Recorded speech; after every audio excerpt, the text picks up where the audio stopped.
በነገራችን ላይ የእናንተ እኮ የባሰ ነው። ማርያምን ስታወሯት እኮ እሰግድልሻለሁ ብቻ አይደለም፣ እገዛልሻለሁ አይደለም፣ አምልኮ ላንቺ አቀርባለሁ እያላችሁ ነው የምታቀርቡት።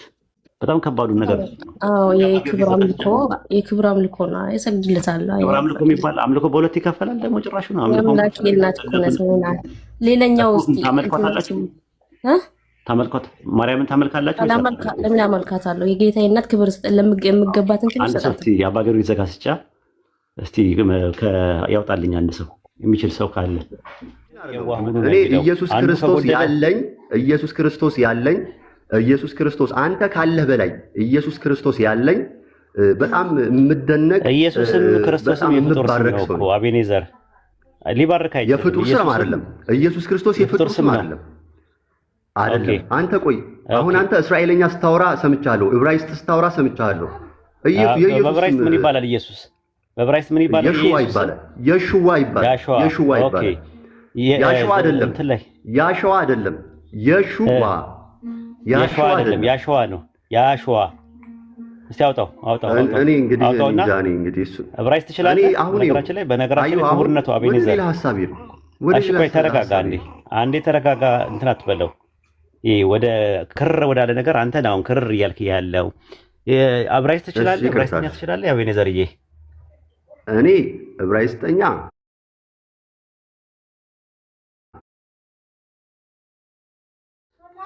የሽዋ መሽያህ ይባላል።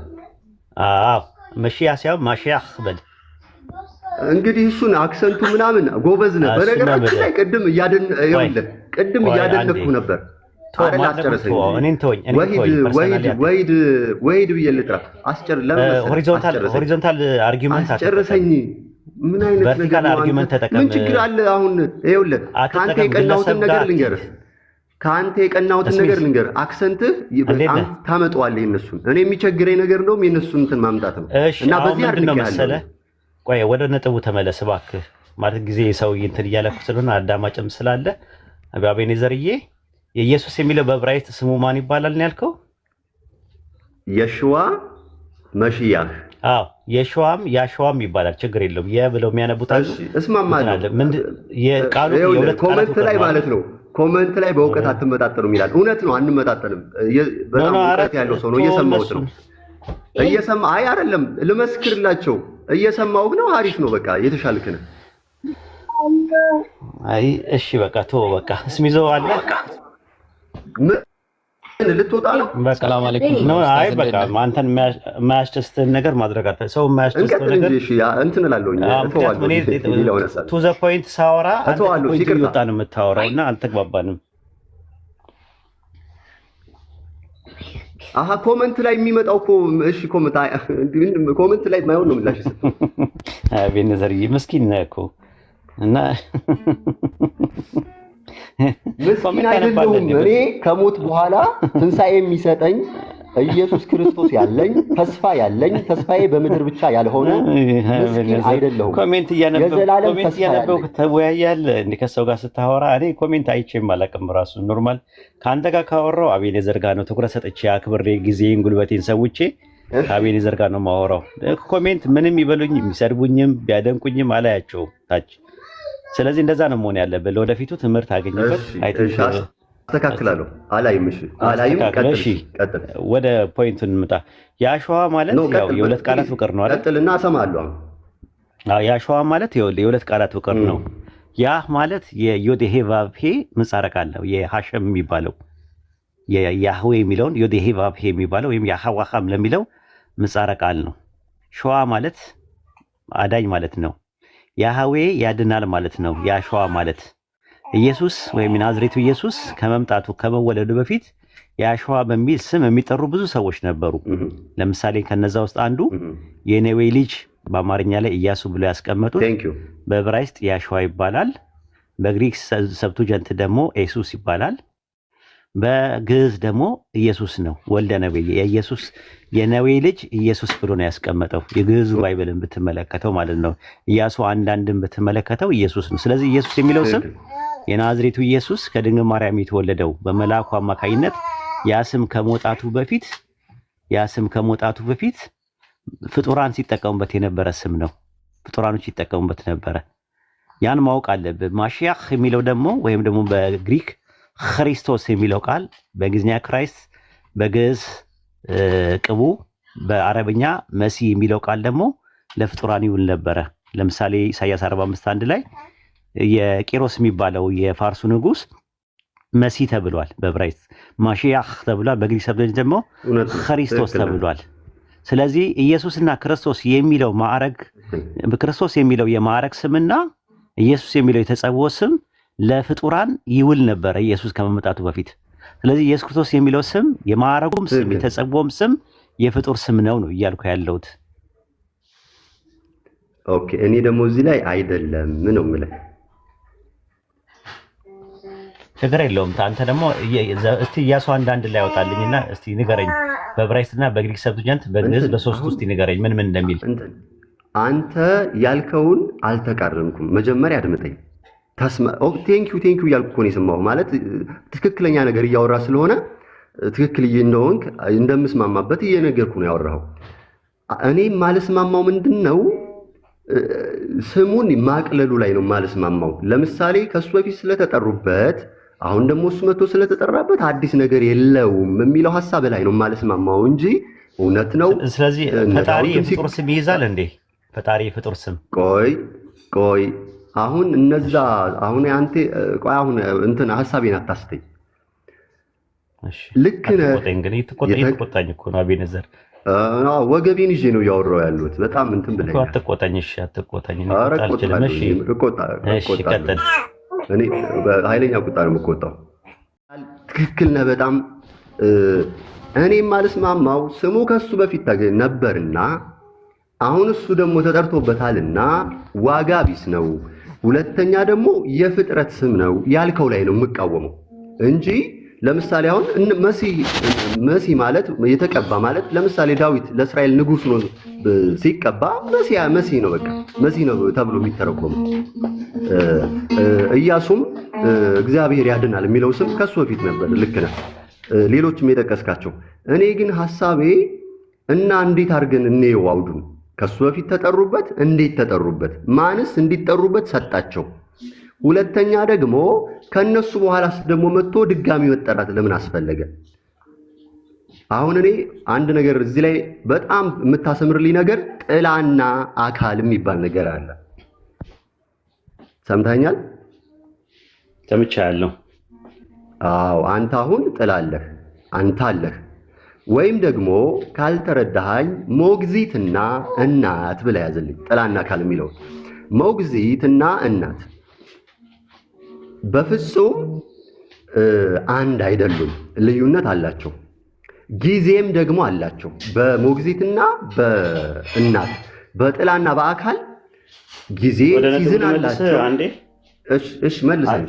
እሺ እንትን ላይ ምንድነው ሞግዚት ማለት? መምህሩን ከደቀ መዝሙሩ አገናኝቶ ይሄዳል። ዋና ስራው ማለት ነው። በእስራኤል ውስጥ ህጉ ወይም የሙሴ ህግ ሞግዚት ነው፣ ወደ ክርስቶስ የሚያደርስ ሞግዚት ነው ይላል ገላትያ 3 ላይ። ልክ ነህ ስለ ህጉ ከሆነ። ጥላው ደግሞ የሚባለውና አካል ማለት ደግሞ ታይፖሎጂ ነው። ጳውሎስ ታይፖሎጂ የሆኑ ነገሮችን ባይብል ላይ ተዘርዝረዋል። ለምሳሌ ብሉይ ኪዳን ላይ ነበሩ የሚተደረጉት መስዋዕቶች በአጠቃላይ ለክርስቶስ ኢየሱስ ቤዛዊ መስዋዕት እንደ ጥላ አገልግሏል። ደሙ እና ቤተ መቅደሱ ስርዓቱ ታቦቱ ምናምን ነገር የመሳሰሉት። ነገር ግን ኢያሱ የሚባለው ኢየሱስ የሚባለው ያሸዋ የሚባለው ስም ለናዝሬቱ ኢየሱስ ጥላ ነው የሚል የባይብል ማስረጃ የለም። ተሳስተሃል።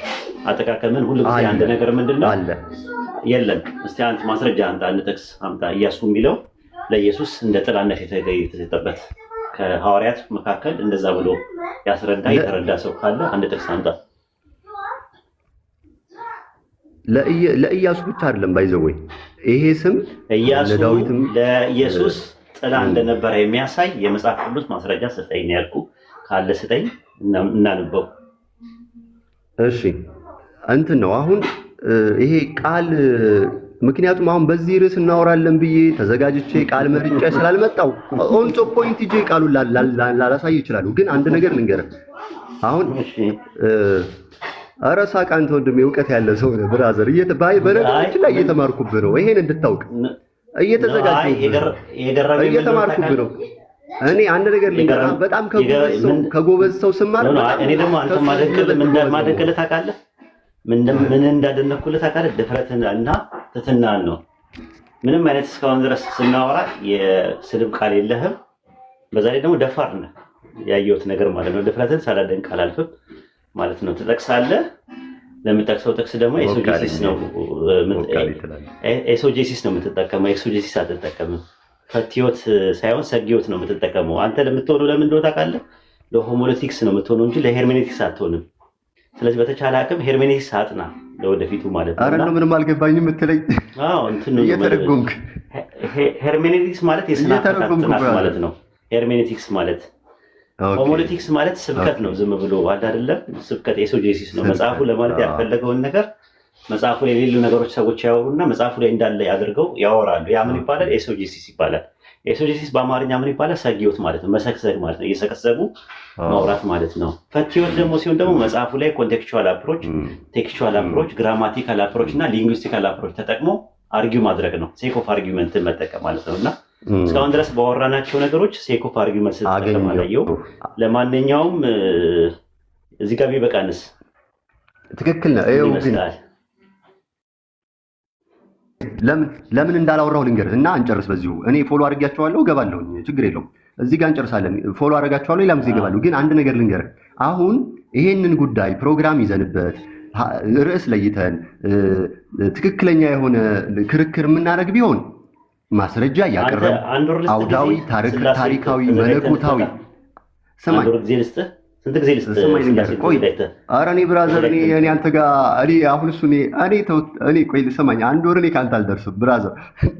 እያየሁ እየሰማሁ እንዴት አንድ ወር ትለኛለህ? አንተ እድሜ ልክህን ተምረህ ኧረ ተው ነው። አይ እንትን የምታምንበትን ነገር አልስማማም ነገር የለውም። እሺ 10 ዓመት ብትለኝ ራሱ ላይበቃኝ ይችላል። አይደለም ስማኝ፣ 10 ዓመት ራሱ ብትለኝ ላይበቃኝ ይችላል። አሁን ግን እምልህን ግን ሐሳብ ስማኝ። አሁን ለምሳሌ እንደዚህ ጊዜ ተሰጥቶ ቢሆን ከመለኮታዊ ከታሪካዊ ቃል በቃልም እየጠቀስኩም በብዙ ማስረጃ እኔ አሁን ከምልህ መዘረዝርልህ በላይ በዝግጅት ልወያይህ ይችላል። አሁን ግን ድንገት የሚመጡ ጥያቄዎች ስለሆኑ የሚመጡልኝን መረዳት በሐሳብ ነው እንጂ የምነግርህ ቃሉን እያወጣው እንደዚህ ጋር ላልልህ እችላለሁ። እንደዛ ላልኩህም ደግሞ ማለት እየፈጠርኩ ነው ማውራህ ማለት ግን አይደለም። እሱን ደግሞ ያዝልኛል። ምክንያቱም እኔ እፈራለሁ። ለምን መሰለህ የምፈራው? ወይ ምን መሰለህ የምፈራው በእግዚአብሔር ቃል ላይ መጨመር አልፈልግም፣ በእግዚአብሔር ቃል ላይ መቀነስ አልፈልግም። ይሄን ስለምፈራ ፈጥሬ አልሰገስግም። ግን ቃሉን ግን በሐሳብ ደረጃ ግን ላንተ ሸር ላደርግ እችላለሁ። እዚህ እያልኩ ባልልህም ማለት ነው። እንደዛ ነው። በጣም የምሬን ነው የምልህ። እስራኤል፣ እንግሊዝ ይሄ እኛን ግዕዝን እየተናገርክ ያልከውን ነገር ቀንቼ ባህለውኝ እና ደግሞ እንትን ነው ያረከኝ፣ ቅናት የጨመርክብኝ። እኔም እንደሆን ነገ በልጭ አንብቤ እንድመጣ ትምህርት ሰጥተኛል። አመሰግናለሁ በጣም። እሺ ምንም ችግር የለውም። ስሚዞን መቀጠል ፈለክ ቀጥል፣ አውራ የሆነ ነገር ማጠቃለያ ነገር በቃ ሌላ ጊዜ ብቅ እላለሁ። እሺ አትጥፋ፣ ሌላ ጊዜ ብቅ እላለሁ። እሺ ይሳቅ እኮ ነው። ሰላም አለይኩም ኡስታዝ፣ እንዴት ነህ? ወአለይኩም ሰላም ወራህመቱላሂ ወበረካቱህ። ይሳቅ እኮ ነው ያጋፈጠኝ። እኛም ቅድም እያወራን ነበረ ከይሳቅ ጋር ቀጥሎ ነው። አማናዊ ካለ ታስቀጥለው። አማናዊ የሚባለው ቆይቶ አድርገገባ አለ። አማናዊ የሚላል እንዴ ያላየው? ኦኬ ከላይ ያለው ቆይ ትንሽ ደቂቃ አንድ ሌላ ስልክ እያወራሁ ነው። ይቅርታ ችግር የለም። ኦኬ እሺ ጥያቄ ጠይቁ። ቫላር ጥያቄ አለ ይችላል። ቫላር ጥያቄ አይወድም፣ ይናደዳል። ስለዚህ ከቫላር ጋር ማውራት ከባድ ነው። ወይኔ ጥያቄ በጣም አይወድም፣ አትወድም ጥያቄ። አየው ከሌሎቹ ጋር ስትወያይ ምናምን ነገር በጣም ትናደዳለህ። እኔ መጠየቅ ነው የምወደው። ለምን እንደሆነ ታውቃለህ? ጥያቄ ስለማልወድ ሳይሆን ገና ብሉይ ኪዳንን ገና ማንበብ ስለጀመርኩኝ ነው። ለዛ ነው አይ ጥያቄ ስትጠይቅ ትናደዳለህ። በቃ የሆነ እውቀት የለኝም። ተከልኝ ነገር በጣም ትወዳለህ፣ በጣም ትናደዳለህ። ሪቴት በእናንተ ለምናገር ሳይሆን ኡስታዝ ወይዲ እውቀት ስለሌለኝ ነው። ብሉይ ኪዳን ላይ ብሉይ ኪዳንም ብዙም እውቀቱ የለኝም። ያው ከአዲስ ኪዳን ወጥቼ ብሉይ ኪዳን ላይ ስለቆምኩኝ ብሉይ ኪዳንን ገና ማንበብ አለብኝ። ለዛ ነው። አዎ ግን እንትን እኮ አጠይቁኝ ማለት ትችላለህ እኮ ይሻላል። እንደዛ ጠይቁ ትላቸውና ሙስሊሞች ሲጠይቁ እርና ምር ብለህ ትንጨረጨራለህ፣ ትንተከተካለህ እና ያ ደግሞ በጣም እንትን ያለ ሄዴክ ነው። እኔ ምር ከሰው የሚያናድደው ነገር ማድረግ አልፈልግም። ከዛ አንፃር ነው ጥያቄ ካለ ጠይቀኝ። እኔ ግን አልጠይቅም ብያለሁ። ከሁለተኛ ሳይ አትጠይቀኝ። እሺ ባትጠይቀኝም ደስ ይለኛል። ለምን መሰለህ? አንተ አሁን ኦልሬዲ ጎስፔሉን ኢንጂሉንም ተውራቱንም በልተዋል አውቃለሁ። ለዛ ነው ታውቀዋለህ ሁሉንም ከኔ ይበልጥ። እኔ ደግሞ አዲስ ነኝና ሞር ደግሞ ወደ እናንተ ለመምጣት ስለምፈልግ እናንተ ጋር ያለው ነገር አጣርቼ መግባት ስለምፈልግ ነው። ወደ እናንተ መምጣት ስለምፈልግ ያንን ነው። እሺ በቀደም ሳንጨርስ እንትኑ ባትሪ ዘጋብኝ። ኋላ ይሄ መዝሙረ ዳዊት ምዕራፍ 110 ቁጥር 1 ላይ ጌታ ጌታዬን የሚለው ዳዊት ነው። ያህዌ ጌታዬን ሲለው ጌታ የተባለው በቀኝ የተቀመጠ ያለው ዳዊትን ነው ብለህ በጣም ኢንተረስትድ ሆኜ ለመጀመሪያ ጊዜ ነው ስሰማው ያንን ነገር። ከዛ ሰምቼው የሚገርም ነገር ከዛ በኋላ የአይሁዶችንም እንትን ሳየው አንተ ያልከውን ነው የሚሉት። በጣም ገረመኝ። በቃ አስቤው አላውቅም እና በጣም ገረመኝ። በቃ ማለት እስካሁን ድረስ ማለት የሰው ልጅ ትምህርት ታገኝበታለህ እያንዳንዱ ነገር ውይይት ስታደርግ እና እዛ ጋር ተናጋሪው ማን ነው? ያህዌ ጌታዬን እያለ የሚያወራው ማን ነው? እዛ ጋር ባለፈው ነግሬህ ነበር። ኖርማሊ እንዳወራ ነው ከሆነ እሱ ጋር ነው የዳዊት መዝሙር እዛ ላይ ነው ያቋረጠው አይደለ? አዎ ጌታዬ ባዩ ማን ነው ብዬ ወዲያው ባትሪ ዘጋብኝ እና ማን ነበረ ጌታዬ ነው ባዩ? እሱ ነው ማወቅ የፈለኩት። ኦኬ ጌታዬን የሚለው ጌታ የሚሉት አንደኛ ከመጀመሪያ ያንን መዝሙር የጻፉት ለቤትክስ የአሮን ወይም የሌዋውያን ካህናቶች ናቸው። ምክንያቱም የዳዊት መዝሙርን የጻፈው ዳዊት ብቻ አይደለም፣ ብዙዎች ጽፈውታልና ጌታ ጌታዬን ሲሉ ጌታ ማን ነው? እግዚአብሔር ነው። ጌታዬን የሚሉት ደግሞ ዳዊት ነው። ይሄ ነው በዕብራውያንም አንደርስታንዲንግ ያለው። አዎ ገርሞኛል። ግን እንትኑ አለ ወይ ኤቪደንስ አለ ወይ? ምክንያቱም ኤቪደንስ አለ ወይ ዳዊትን ስለመሆኑ? አዎ እንደዛ ነው። ለምሳሌ አጋዲክ ሚድራሽና አለቃይክ ሚድራሽ የሚባል የአይሁዶች ኢንተርፕሪቴሽን አለ። በእነሱ አንደርስታንዲንግ ያ ነው ያለው መረጃ። እንደዛ የሚላል ጳውሎስ ሚድራሽ ላይ እንደዛ የሚላል። አዎ አጋዲክ ሚድራሽና አለቃይክ ሚድራሽ የሚባል ኢንተርፕሪቴሽን አለና ሜቢ አይተው ወይ አንብበህ ተዘጋጅተህ መተህ ለመጠየቅ ነው የሚመስልብህና አለ ወይ ምናምን? አይ አለ ወይ ሚድራሽ ላይ አለ ወይ?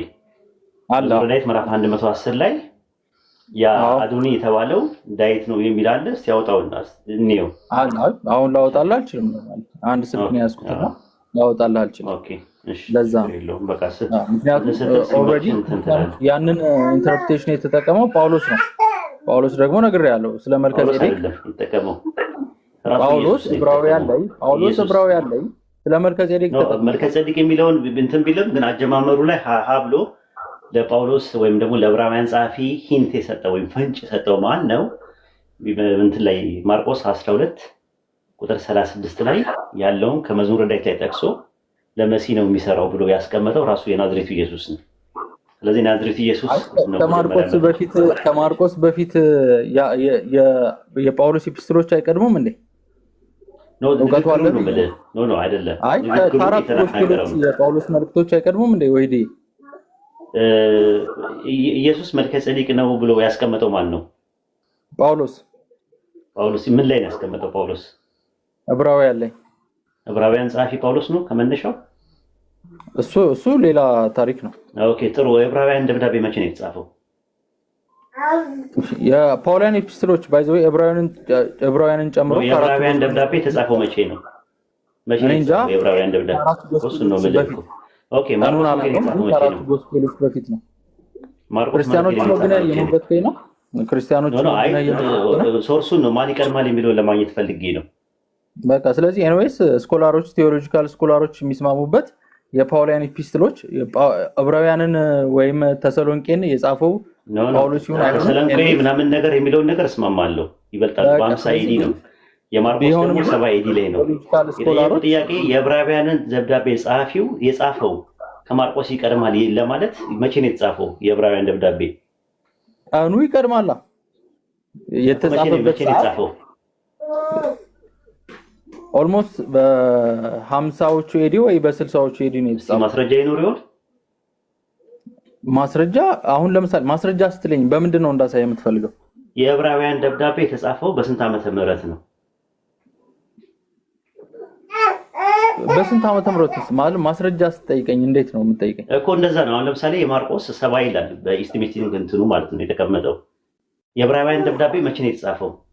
እነዛን ቀናቶች ለመወሰን ካርቦን ኮፒ ነው እኮ አይደለ የሚጠቀመው? ነው አይ እንደዚህ ስኮላርስቲክ የሆነ አፕሮች ያለው ነው። ምን ካለ የምታውቀው ነገር ካለ ኤኒዌይስ አሁን እንደዛ ቀኑን ተወውና ካርበን ዴቶች እነሱን ሲጀመር ጀምሮ አይናገሩም። የሉማ መጽሐፎቹ መጀመሪያ ፈርስት ሴንቸሪ ላይ ያሉ መጽሐፎች እኮ የሉም። በውዛት ያሉት ማኑስክሪፕት ናቸው። ማኑስክሪፕት ደግሞ አራተኛው ክፍለ ዘመን ላይ ነው ያሉት እንደ ጥቅል ስታየው ማለት ነው። ስለዚህ ካርበን ዴት ይደረጋል አላረጋገጠም። የትኛውም ካርበን ዴት አልተደረገም። የማርቆስም የምናምን የሚባሉ ፈርስት ሴንቸሪ ላይ ፕራይመሪ ሶርስ የለም፣ ራሱ ሶርሶች የሉ። ኦኬ እሺ እኔ ደግሞ ተሳስቼ ሊሆን ይችላል ግን ዕብራውያን ላይ ስለተጠቀሙት እንዲሁ ስትመለከተው ኢየሱስ ነው ያንን ጥቅስ የጠቀሰው። ማርቆስ 12:36 ላይ ከመዝሙረ ዳዊት ምዕራፍ 110 ቁጥር 1 ላይ የጠቀሰው ለመጀመሪያ እሱ ነው። ጳውሎስን ከመኮነን በፊት የዕብራውያን ጻፊ ከመኮነን በፊት ይህን ጥቅስ የመዝሙረ ዳዊትን ጥቅስ ወስዶ ለመሲህ ነው ብሎ የተጠቀመውን ራሱ የናዝሬቱ ኢየሱስን ነው የሚጠቅሰው ማለት ነው። የናዝሬቱ ኢየሱስ ነብይ ነው አይደል? በአንተ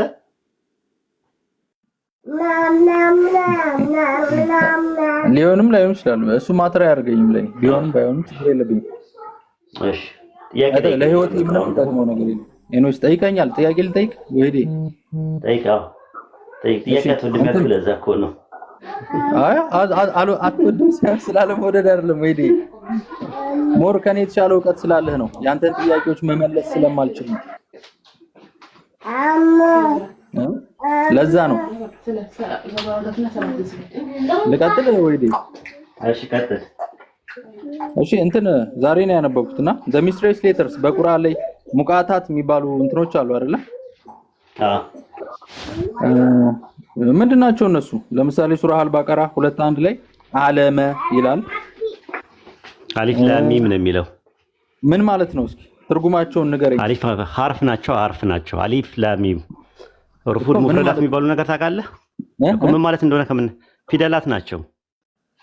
አህራፍ ነው ያልከኝ? ሐርፍ ማለት አህራፍ ወይስ ሐርፍ ናቸው? ሐርፍ ማለት ፊደላት ፊደል ማለት ሐርፍ ማለት ደግሞ ፊደላት ናቸው። ለምንድን ነው በነጥብ? ለምሳሌ ዛሬ ያነበብኩት በአማርኛ የተጻፈ ቁርአን ያነበብኩት ነጥብ ለነጥብ መ ይላል። ልክ አሁን ለምሳሌ አሌፍ ባታ ዋው ምናምን የሚል ነገር የለም የዕብራይስጥ ላይ መዝሙረ ዳዊት ምዕራፍ 138 ላይ 118 ችግር የለውም። ምን ለማለት ነው በእናንተ መጽሐፍ የተቀመጠው እኮ ምንድነው እኮ አሌፍ ቤት ምናምን ምንድን ናቸው?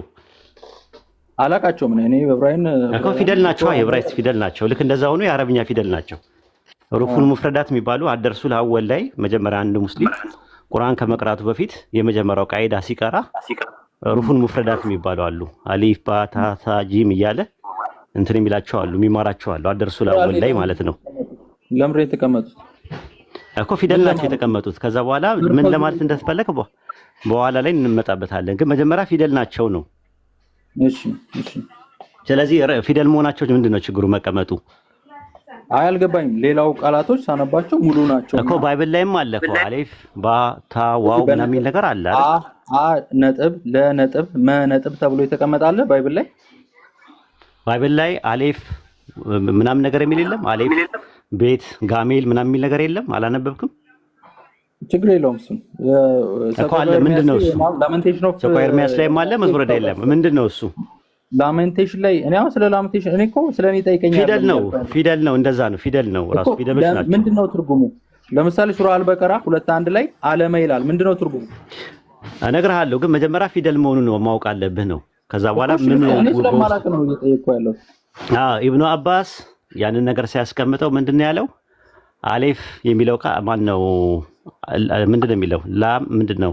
አሊፍ ላም ሚም እና አሊፍ የሚለው ቃል አላህ የሚለውን ነው የሚያስቀምጠው ብለው አስቀምጡታል። ትርጓሜ ነው ማለት ነው። ትርጉም ነው እንጂ ያለ በውስጡ አለ፣ በውስጡ ይይዛል። አሁን ለምሳሌ ኑን የሚል አለ አይደል? በቁርአን አስረዳኝ። በቁርአን እኮ አስረዳው እኮ አስረዳው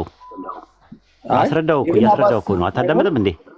ኢብኑ አባስ ታዲያ ሙፈሲሮች አሉና፣ አንደኛ ሙፈሲሮች እኛ አሉን፣ ሁለተኛ ሐዲስን እንቀበላለን። ሐዲስ ላይ ደግሞ ረሱል ሰለላሁ ዐለይሂ ወሰለም ወደ ኢብኑ አባስ ኢንዲኬት አድርገዋል። ራሱ የቁርአን ማዕና ወይም የቁርአንን ተእዊል ኢብኑ አባስን አላህ አስተምሮታል ብለው ነግረውናል በሐዲስ ላይ።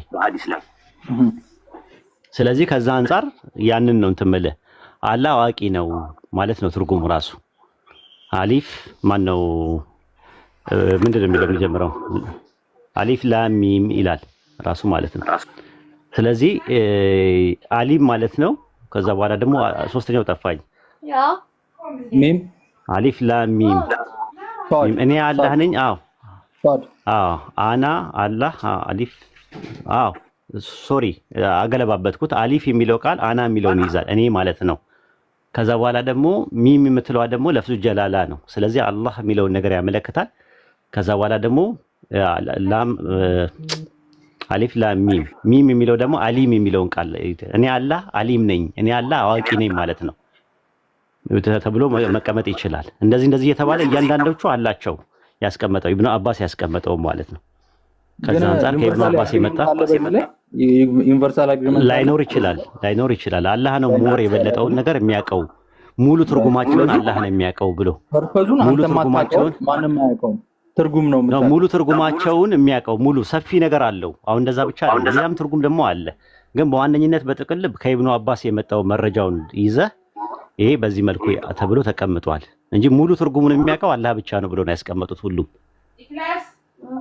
እሺ መልካም። እሺ ጥሩ አመሰግናለሁ። ወይዲ ምንም ችግር የለውም። እሺ ሌላ ጥያቄ አለ? ብዙ አለ። ጠይቅ፣ ችግር የለውም ጠይቅ።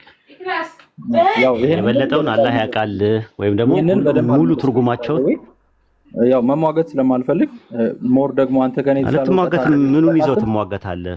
ምንም እኮ ያዘ አየር ላይ የሆነ ነገር ለሙግትም አይመችም። አንደኛ እውቀት ይፈልጋል ለመሟገት እኮ እውቀት፣ በዛ ዙሪያ ላይ ጥናት ያስፈልጋል። ጠያቂ ከሆንክ ግን ጠያቂ ነህ እንጂ ተሟጋች አይደለም። ዩኒቨርሳል አግሪመንት የለም ብለህ በዩኒቨርሳል አላህ ነው ሙሉ እውቀቱ ያለው የበለጠውን የሚያውቀው አላህ ነው ብለው ነው ያስቀመጡት። እኔም እንደሱ ዛ ነው የምስማማው። ነገር ግን ኢብኑ አባስ ባመጣው መልኩ እኔም አላውቅም አንተም አታውቅም። አለማወቃችን ምንድነው ማተር የሚያደርገው? ምንም አያደርግም፣ ችግር የለውም እኮ። ታዲያ እሱ ቴዎሎጂካል ፋክተር አለው። አይ መረጃ ይዘህ ምናምን ስላልከኝ ነው። ብዙ ጊዜ ስለምትሰድበኝ ወይ እኔ እወድሃለሁ ባይዘው እወድሃለሁ እያላችሁ ትገቡልኝ። እኔ አልሰድብህ አላውቅም ባይዘው እወድሃለሁ። እንትን በጣም ነው የሚያስጠላው አፕሮች። እኔ ካንተ ጋር ማውራት ነው መቼም አልሰድብህም ወይ መቼም አልሰድብህም። አንተን ብትሰድበኝ በል ሚት አድርግና አዳምጥ። በቃ ዝም ብለህ ቁጭ በል አንተ ከኔ ጋር ማታወራለህ ይለኛል እኮ ልጠይቅህ ነበር። እሺ ሚውት አድርግ። ኖ አይ አወራረህ በጣም ይደብራል። የሆነ እንትን ነው ሽርክት ነው አወራረህ ሽርክት ነው። ፐርሰናሊ ትሄዳለህና ሽርክት ስለሆነ ሽርክት የሚያወራ ሰው ብዙ አለ። አኞ የሆነ ነገር ሲሆን ደግሞ ይደብራል። እንደዛ ማለት ነው። ወሰክም ይሆናል አንዳንዴ። አለማወቅህንም ደግሞ ተቀበል። እሺ ወይዴ አለማወቅህን ተቀበል። እሺ አንተ ካወቅህ ችግር የለውም። ታሳውቀኛለህ። አታውሩዱት። ተናዶ ነው አታውሩት። ና አስገቡት መልሳችሁ። አማናይ አታስወሩት። አንዴ ታወራለህ። አስገቡት። ቫላርና ስትናደድ ነው እንደዚህ የምትሆነው። ናግባ ማበድም አለና ከምታብድ እንደዚህ ይሻላል። ና ተመለስ። አውርዱ ካላልኳችሁ ድረስ አታውሩና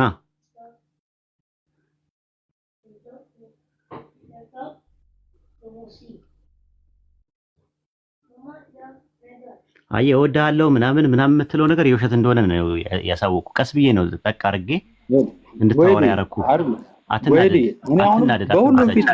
በሁሉም ፊት ልንገርህ እወድሃለሁ፣ አከብርሃለሁ። ይሄ የውሸት አይደለም፣ ባይዘው ውሸት አይደለም። እሺ አትናደድ። የተሻለ እውቀት አትበሳጭ። ግን ስትጠቀም ይኸውልህ ፐርሰናሊቲ ትተህ ነጥቡ ላይ ብቻ አተኩረህ ጥያቄም ካለ ጠይቀህ መመለስ ነው ያለብህ። ሽርክት የሆነ ቃል እስኪ ያጠፋሁትን ጥፋት ንገረኝ። ሽርክት አለው። አንዳንድ ጊዜ ስትጠቀም እንትን ትላለህ።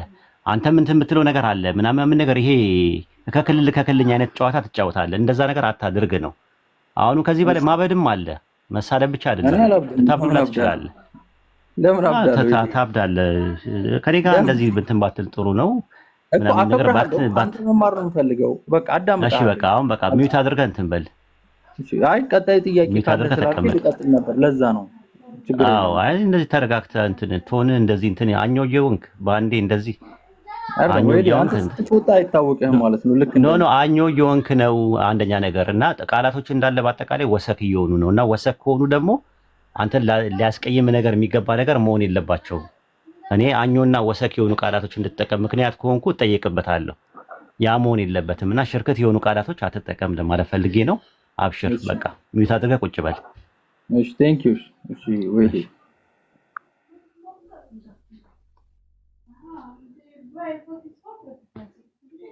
ኦኬ አማናዊ ጋር አንድ ሰው ይቀጥልና ኢንሻአላህ እኔ እንትን ብዬ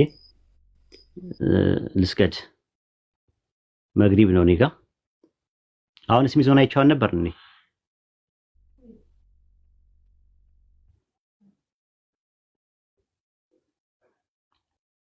አሁን እኮ አይቼው ነበር። ሚዞን አላችሁ ወንድሞች? እስቲ አንድ ሰው ይግባና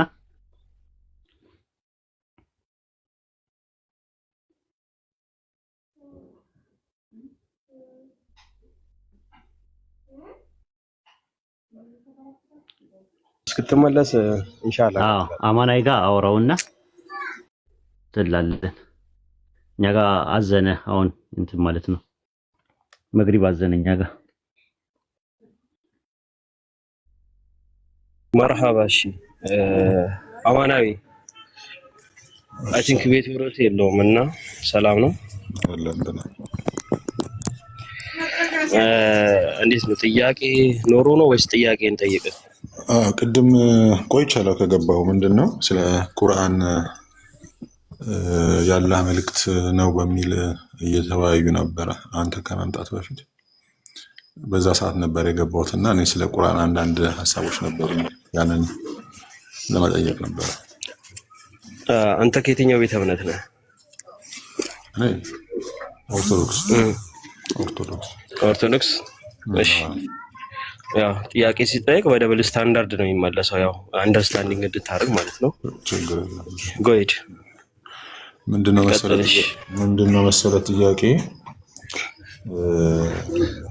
ስለ ቁርአን ቅድም ሲነገር ቁርአን በመጨረሻው የቂያማ ቀን ያማልዳል የሚል ነገር አለ እና ቁርአን ያማልዳል ወይ ነው? እውነት ነው ወይ? መረጃ አለ ወይ? ሰዋብ ይባላል። ምንዳ ማለት ነው። ይሄ ምንዳ ነው። አሁን አንድ ሰው በሚቀራበት ሰዓት ቅድም በተነሳው ያው አሁን እያነሱ ነበረ። አንድ ሰው አሊፍ ላም ሚም ብሎ ከቀራ ማለትም አሊፍ ብቻዋን 10 ምንዳ አለው። አሊፍ ላምም 10 እንዲሁም ደግሞ ሚምም 10 አንድ ላይ 30 ማለትም ከሌሎች ከኸይር ስራዎች የሚሰራው የሚያገኘው ምንዳ እነኚህ ምንዳዎች ናቸው። በቂያማ ቀን ከሰራቸው አንዳንድ ወንጀሎች ወይም የተለያዩ ነገሮች ቁርአን ሲቀራኝ ነበረ ወይም በእኔ ሲጠቀም ነበረ ብሎ ይመሰክርለታል። ያማልደዋል ማለት እንደዚህ አካል ሆኖ ምናምን አይደለም። ሰዋብ ሆኖ ነው ይመጣለት። እሱ ላይ እኮ ሰው በሰው አምሳል መጥቶ ያማልደዋል ነው ይመጣለት። በሰው አምሳል የሚለውን ሳይሆን ሰዋብ መጥቶ ሲሆን እንደዛ ያማልደዋል መጥቶ ያማልደዋል ነው። ማለትም ቁርአን ይመሰክርብናል እንዲሁም ደግሞ ይመሰክርብናልም እንላለን። መመስከሩ ለምሳሌ ቁርአን ያማልደዋል ወይ የሚለውን ያማልዳል ስትል ከምን አንፃር ነው? ቁርአኑ ላይ ሐዲሱ ላይ ቁርአኑ ላይ የትኛው ቁርአን ላይ ነው የሚለው? ሐዲስ ላይ ያማልዳል ይላል። አይ በተሳሳተ ነገር ተረድተው ነው እንደዛ አይደለም። የለም እንደዛ ለምሳሌ እስቲ ላሳየን። ያማልዳል በተሳሳተ መንገድ ተረድተው ነው ሰዋብ ሆኖ ነው የሚመጣው። ገባ?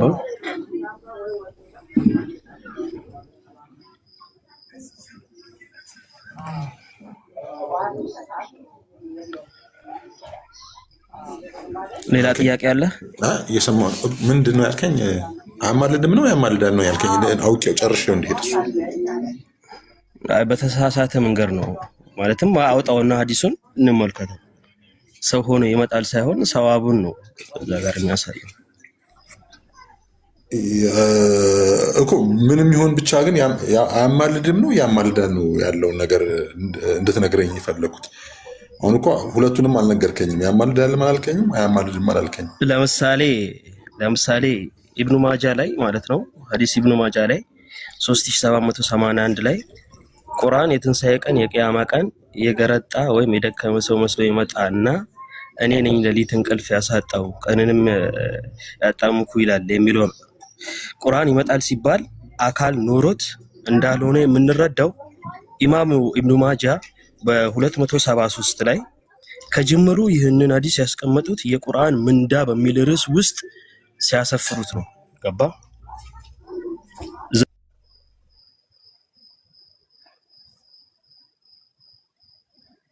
እኮ። አሁን አካል ኖሮት እያልኩ እኮ አይደለም። አካል ኖሮት እያልኩ ሳይሆን አካልም ሳይኖረው በሆነም ነገር ግን ያማልዳል ነው ቁርአን። አካል ሳይኖረው ያማልዳል። እሺ እንደዛ ይዛለህ። ሰላም አለይኩም ወራህመቱላሂ ስሚስ ቆይ ማናቢ ወአለይኩም ሰላም ወራህመቱላህ። ከተመቸ ቀጥል። ኡስታዝ የለም እንዴ?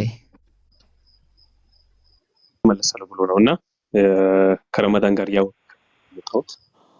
ረመዳን አለ ስሚስ። እሺ ረመዳን እሺ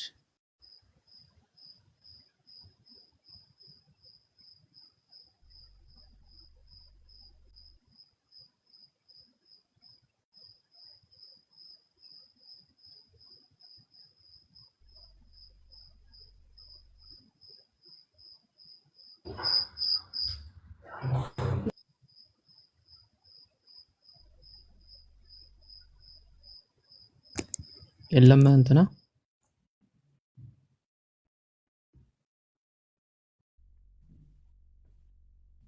እሺ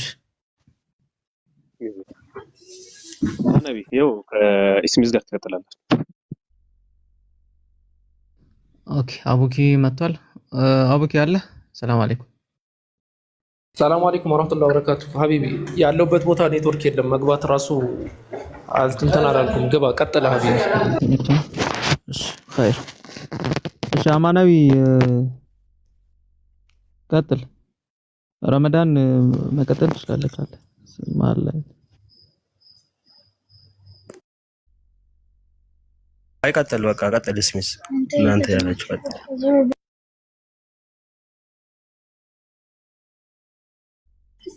ማለትም መረጃውን ላወጣ እችላለሁ። ቀጥሉ እናንተ።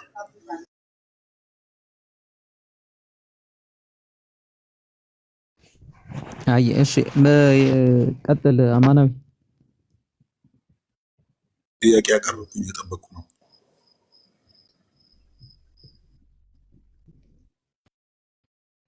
እሺ ምንድነው ጥያቄ አማናዊ? የቁርአን ምልጃ ላይ ነው ጥያቄ? ቁርአን ቂያማ ቀን የሚል ሐዲስ አለ። ሸፋ ይሆናል ይላል። አዎ ያማልዳል። አዎ ሸፋ ይሆናል ይላል። ያማልዳል የሚለው ቃል ሸፋ የሚለው ያማልዳል ማለት ነው። ሸፋ ማለት ማማለድ ማለት ነው። ሸፋ ይሆናል ማለት ማማለድ ብሎ ማለት ነው። ከምን አንፃር እንደሆነ አይ ቲንክ ረመዳን እያስረዳህ ነበር። ኦኬ ዞሮ ዞሮ ቁርአን ያማልዳል ነው አምነነው እንትን ብለን አስረግጠን እንድንሄድ ብዬ ነው። አዎ አለህ እኮ ከምን አንፃር እንደሆነ ግን እያስረዳነ። እስኪ እኮ ያው ማማለድ ማለት ፈዳኢል ብሎ ማለት አንተ የምትቀራው ያ መልካም ስራህ ማለት ነው። ላንተ ይሆናል ማለት ነው። ያ መልካም ስራህ ማለት ነው እኮ ቁርአን እንደዛ ከሆነ ቁርአን ምንም ማማለድ አያስፈልገውም። እንደዛ የምትለኝ ቁርአን ስትቀራ ምንዳ አለ። ኦኬ ቁርአን ዋጋ ነው ምንዳ ማለት ዋጋ እኮ ልክ በተመሳሳይ ለምሳሌ ጾምም ያማልዳል። ገብቷል? የምትሰራቸው መልካም ስራዎች ያማልዳሉ ሲባል ከምን አንፃር ነው? ጾምም ያማልዳል አንተ ሌሎቹም እንደዚሁ መጥራት እንችላለን። ስለዚህ አሁን ቁርአን ማለት ነው ማማለድ የሚለው አንተ በምትቀራበት ጊዜ ያ የቀራኸው ነገር ለምሳሌ ምን ብሎ ያማልዱሃል? ለምሳሌ ሌሊት ላይ ለምሳሌ እንቅልፍህን አጥተህ አንተ ስትቀራ ያ የቀራኸው ነገር ማለት ነው ለአንተ ምልጃ ይሆንልሃል ማለት ነው። ለአንተ ምልጃ እሱ ቃል በቃል የተጻፈ ነገር አለ። እንደዛ ነው ምልጃው። የቁርአን ምልጃ በዚህ መልኩ ነው ተብሎ የተጻፈ ነገር አለ እንዴ? ልታሳየን ትችላለህ? አዎ እስኪ እንየው። ኦኬ አዲስ ላውጣ። ወራምት ለበረካቱ ስሚዞ ወአለይኩም ሰላም ኡስታዝሽ አለህ? እንዴት ነው? ለሰላት ወጥቼ ነበር። አይ እየሰማሁት ነበር መልስን ስትሰጠው የአዲስ ማስረጃ ሲል ነው የገባሁት። እሱን ላወጣ ብዬ እሺ ኦኬ እኔ ላውጣልህ ለማለት ከመጣህማ ቀጥል አንተ ከመጣ አይ ችግር የለውም። ራሱ ሚሽካቱል መሳሂብ መጽሐፍ 7 ሐዲስ 7 ላይ ወይም ደግሞ ሙስተዳ አህመድ 6589 ላይ አለ። አብደላህ ኢብኑ ዑመር እንደተረከው የአላህ መልእክተኛም ሰለላሁ ዐለይሂ ወሰለም እንዲህ አሉ፣ ጾምና ቁርአን በትንሣኤ ቀን ለአላህ ባሪያ ያማልዳሉ። ጾምም ጌታ ሆይ በመዓልት ምግብ እና ፍላጎት ከከለከልኩ ላማልደው ይላል። ቁርአንም ጌታ ሆይ በሌሊት እንቅልፍ ለከለከልኩት ላማልደው ይላል። እናም ያማልዳሉ ይላል። አሁን ጾም የሚባለው ራሱን የቻለ ፐርሰን አይደለም። ጾም ልክ እንደ ሰውና እንደ መላእክት ራሱን የቻለ ቅዋሚ ማንነት ወይም ደግሞ ፐርሰን አይደለም። ለሚጾሙ ሰዎች ጸዋሚዎች በትንሣኤ ቀን አጅር ያስገኛል ማለት ነው። ልክ በተመሳሳይም ቁርአን ለሚቀሩት ቃሪዎች በትንሣኤ ቀን አጅር ያስገኛል ማለት ነው እንጂ ልክ ረሱል ሰለላሁ ዐለይሂ ወሰለም እንደሚያማልዱት መላእክቶች እንደሚያማልዱት ወይም ደግሞ አንተ ለኔ እንደምታማልደው ማለት አይደለም። ለምሳሌ አሁን አንተ ዱዓ አድርግልኝ ብትለኝ እኔ ለአንተ ዱዓ ባደርግልህ እሱ ምልጃ ይባላል። ለራሴ ግን ዱዓ ካደረኩኝ ተማጽኖ ይባላል ማለት ነው። ሸፋዓ ማለት በአረብኛ እሱ ነው። ነገር ግን እዚህ ጋር ግን የተጠቀመው ኢዶማቲክ ኤክስፕሬሽን ነው ብለው ነው የሚያስቀምጡት። ኢዶማቲክ ኤክስፕሬሽን ማለት ኢስቲላ ማለት ነው። ራሱ ኢስቲላ ማለት ነው። ኢስቲላ ይባላል። ኢስቲላ ማለት ምንድነው? ፈሊጣዊ አነጋገር፣ ፈሊጣዊ አገላጽ ኢዶማቲክ ኤክስፕሬሽን ነው። ለምን ጾም የሚባል ነገር ፐርሰንም አይደለም አካልም አይደለም። ጾም ማለት ነው። ጾም ምንድነው ብለህ ብትል ታገኘው አትችልም። ስለዚህ ቁርአን በቂያማ ቀን ለሚቀሩ ሰዎች ሸፋዓ ይሆናል ወይም ደግሞ ያማልዳል ሲባል ጾም ለሚጾሙ ሰዎች ያማልዳል በተባለበት ሂሳብና ስሌት ነው። ያ ማለት ደግሞ ምንድነው? አጅር ያስገኛል ባጭሩ። ኦኬ ምንድነው ግን ልክ ነው። አሁን ጾም ፐርሰን አይደለም ልንል እንችላለን።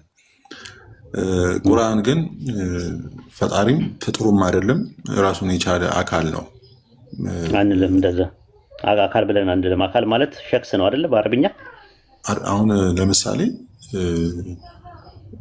ፍጡርም አይደለም ፈጣሪም አይደለም ካልን እሱን እንመጣበታለን። ምንድነው የሚለው ነገር ቁርአን ምንድነው የሚለው እንመጣበታለን። ግን መጀመሪያ ግን ስለ ምልጃ እንጨርስ። ወይ ፐርሰን አለው ነው ቁርአን ፐርሰን የለውም። በእስላሚክ ቴዎሎጂ ላይ ቁርአን ፐርሰን ነው የሚል ትምህርት የለም። ይሄው እያማለደ አይደለ? ጾምም ያማልዳል ይላል። ስላማለደ አንድ ነገር ፐርሰን ነው ማለት አይደለም። ኢዶማቲክ ኤክስፕሬሽን ነው። ፎር ኤግዛምፕል ልስጥ። ኢዮብ 28:14 ላይ አውጣው እስቲ አንዴ ላሳየህ። አንድ ነገር ላሳየህ። አይ እንግዲህ እንትን ነው ደብል ስታንዳርድ ነው ቤታችን። መጻፊያ ይነካብኝ ካልክ ያው ታች ወርደህ ታፕ ታደርጋለህ ማለት ነው። ፈርታል ማለት ነው። ሐሳብ ነው እያቀረብን ያለ ነው። ኢዮብ ምዕራፍ 28 ቁጥር 14 ላይ ቀላይ በእኔ ውስጥ የለችም ይላል፣ ባህርም በእኔ ውስጥ የለችም ይላል። ባህርና ቀላይ ያወራሉ? ፐርሰን ናቸው? ያወራሉ። ፐርሰን ናቸው ወይ ነው ጥያቄው? አዎ ፐርሰን ናቸው ወይ ነው? ቀላይ ነው ራሱን የቻለ አካል አለው። ኖ ፐርሰን ናቸው ወይ ነው ያልኩህ እኮ። ቦዲ ናቸው ያልኩህ። ፐርሰን ማለት እኮ ራሱን የቻለ አካል ማንነት ያለው አካል ማለት ነው። አይደለም እንደዛ ማለት አይደለም። ፐርሰን እና ቦዲ ምንድን ነው ልዩነቱ? ቦዲ ፐርሰን ማንኛውም ፐርሰን ቦዲ አለው። ማንኛውም ፐርሰን ቦዲ። እግዚአብሔር በፐርሰን ስንት ነው ብላችሁ ነው የምታምኑት? ማንኛውም ፐርሰን ቦዲ ያለው ነው ያልኩህ። እግዚአብሔር 3% ነው ስትሉ ምን ማለታችሁ ነው? 3 ቦዲ ማለታችሁ ነው?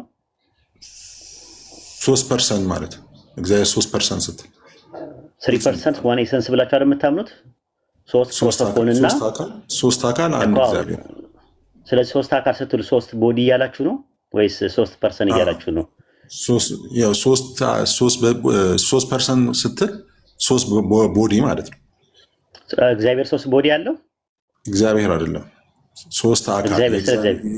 እግዚአብሔር 3 አካል አለው ስትል አካል ስትል ቦዲ እያልክ ነው ወይ? እስኪ ምን መሰለህ የትርጉም እንትን እንዳያመጣ ችግር የለውም። ቦዲ ማለት ሊኩዊድ ቦዲ ማለት ይኸውልህ አማናዊዬ ቦዲ ማለት ሊኩዊድ ሶሊድ ጋዝ ኤንድ ፕላዝማ ማለት ነው። በግሪከኛ ምን ይባላል? ሶማ ይባላል። በአረብኛ ጀሰድ ይባላል። ጀሰድ ማለት አካል ማለት ነው። ራሱ አካል ማለት በአማርኛ ሁለት ትርጉም አለ። ጀሰድ በአረብኛ ነው ያልኩህ ስለምትቸኩል ነው። አንተ ምንድነው? በአረብኛ ጀሰድ ይባላል፣ በግሪከኛ ሶማ ይባላል፣ በእንግሊዝኛ ቦዲ ይባላል። አንዴ ወደ አማርኛም ልመጣ እኮ ነው። ለምን ትቸኩላለህ? ላስት ዋርኒንግ ነው የምሰጥህ፣ የመጨረሻ ማስጠንቀቂያ ነው የምሰጥህ። እንደዚህ በዚህ መልኩ ከሰው ጋር እናወራ። እውቀት ከሆነ መገብየት የምትፈልገው አርጊመንት ቢልድ ማድረግ ከሆነ የምትፈልገው በስነ ስርዓት ነው ምንም ማውራት ያለብን። ገብቶሃል? ኦቨርላፕ እንዳትፈጥር ካሁን በኋላ ማለት ነው። የመጨረሻ ላስት ዋርኒንግ ነው። ቀይ ይሰጠዋል። ቁጭ ብለህ ትማራለህ። ታች ታፕታፕ ታደርጋለህ። ሌሎች ሰዎች ሲማሩ ታያለህ ማለት ነው። እኔ ያልኩ ምንድን ነው ቦዲ የሚለው ቃል በአማርኛ አካል ለሚለው ቃል ይሆናል። በእንግሊዝኛ ቦዲ የተባለው በግሪከኛ ሶማ ይባላል። በአረብኛ ጀሰድ ወይም ጂስም ይባላል። ያም ማለት ነው ሲባል ሊኩዊድስ ሶሊድ ጋዝ እና ፕላዝማ ማለት ነው። እንደዛ ናቸው እነሱ እንደዛ ናቸው። ግን ፐርሰን ማለት ግን ፕሮሶፖን ማለት ነው። እኔ የሚል አይደንቲፋይ የሚያደርግ ነው። ማንነት ነው። ሜታፊዚካል ማለት ነው። ሜታፊዚካል ነው። አብ ወልድ መንፈስ ቅዱስ 3 አካል ናቸው ስትሉ 3 ቦዲ ወይም ደግሞ 3 ሶማ አላችሁ እያላችሁ አይደለም። እንግዲህ ክርስቲያኖች እየሰማችሁት ነው። አብ ወልድ መንፈስ ቅዱስ 3 ቦዲ አላቸው እያለ ነው ያለው ልጁ። ቦዲ ማለት ሊኩዊድ ሶሊድ ጋዝ ፕላዝማ ማለት ነው። እንደዛ እያለ ነው ያለው። እንደዛ ምትል ከሆነ መቀጠል እንችላለን።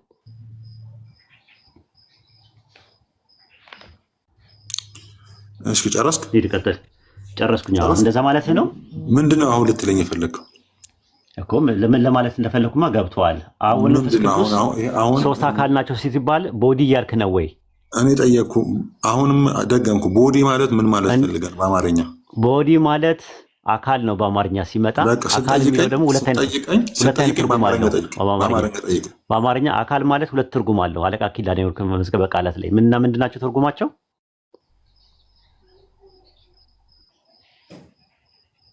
አካል ማለት ቀጥል። አሁን አንተ ምን ተርጉማቸው? 2 ትርጉም አላቸው። ታውቃቸዋለህ ወይ ነው? አካል ወልድ ክፍሌ መዝገበ ቃላት ውስጥ ገባህ እኮ። እሱ ውስጥ ለምን ገባህ እኮ? እንድትረዳ ነው። አንተ እኮ አልገባ ስላለ እኮ ነው።